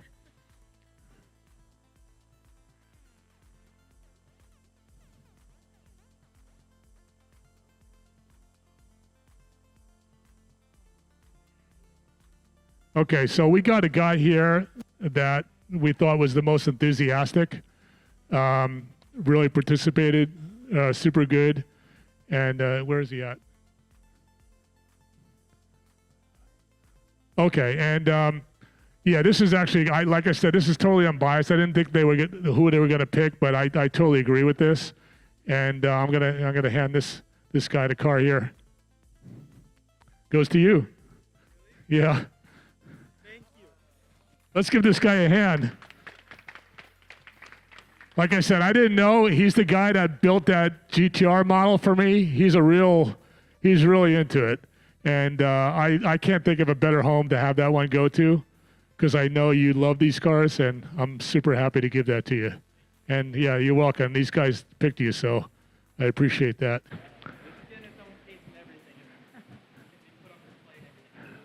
Okay, he says it's going to get its own case.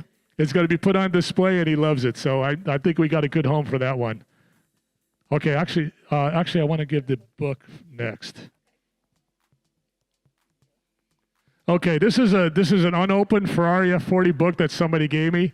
I understand this is the best F40 book ever written on the F40. I think it's over 300 pages. Super detailed pictures in it. I think you can find these things on eBay or something, but they're the super good book. I actually have another one that I did open. This one's unopened, and I have to agree this is probably the best F40 book ever written on that car. So let's see who this is going to.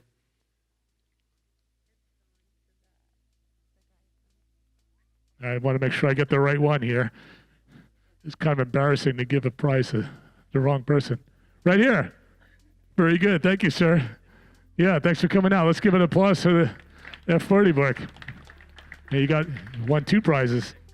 Like I said, you could win twice. Okay, so the final one.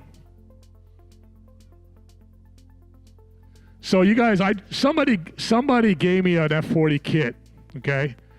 And look at this thing. This is a Lego F40 model. It just came out pretty recently. I built this thing. It took me like 3 days to build this. I built it myself. And I could tell you it's pretty accurate, because I was kind of comparing it back and forth with the real F40. And it's just unbelievable how Lego can make something that's so accurate. So my challenge on the 3rd place winner is not going to give you this, but I'm going to give you this, which is 318 pieces, and I'm going to challenge you to build it as good as the one I built. So next time I see you, we will compare the 2 cars. This is not easy to build. I mean, it looks small, but it took me 3 days to build it. I know there's a bigger one, but this one is super cool. So we're going to give this to the 3rd place winner. I hope you have to be 9+. So if you're under 9 years old, let me know. You might start swallowing these 318 pieces. The question was this harder to build than an F-22 communication system? It was up there for sure. Yeah, I definitely had to bring back some brains that I haven't used in many years in my modeling days and my Lego days. But who do we have for this one? Oh, right here. Very cool. Yeah, I see him at the Rancho Santa Fe Cars and Coffee, so we'll be able to compare it when you do build it. Oh, you're that confident that you'll do it by next week. Oh, wow. He's very confident. Okay, we're officially done here, so I just want to see if anybody else has some final questions. And I know we went kind of late here, but I appreciate you guys all staying. Yeah, let's start right here. How many people do you think get to compare a Lego figure they built to the real car right in front of them? Yeah, how many people do you think could get to compare a Lego to the real car they built?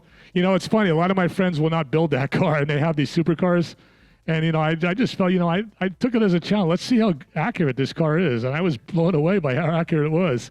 So, yeah, good question. I don't know any of my other friends that have built a Lego. They own Lego cars, but they haven't built them themselves. But I'm looking forward to seeing, there's little stickers on there you have to put on. They got to be straight. Okay, I'm sorry, go ahead. I had a question about one of your previous jobs, but could I ask you that? Yeah, we can go offline on that. Sure. Okay, here's a question, more of a personal question we'll ask. Anybody else have questions, and then we'll let you guys do your thing? Oh, yeah, sure. You guys have a pen? He asked me to sign his matchbox. That's going to devalue it a little bit. You guys okay with that? Oh, it depends. It depends on how much I become famous, maybe. If I'm super famous, then the value will go up. If I'm not famous, then the value may go down. So you're kind of taking a gamble with this. All right. He says sign it. Appreciate that. Yeah, it does. It comes with a book. Yeah, yeah. You would be really hard to do that without the book. There you go. Thank you for asking. That's very nice of you. Yeah, it's pretty hard. It's like 30 pages in the book. Yeah, it's going to be a challenge. 30 pages or so to put that thing together. Any other questions?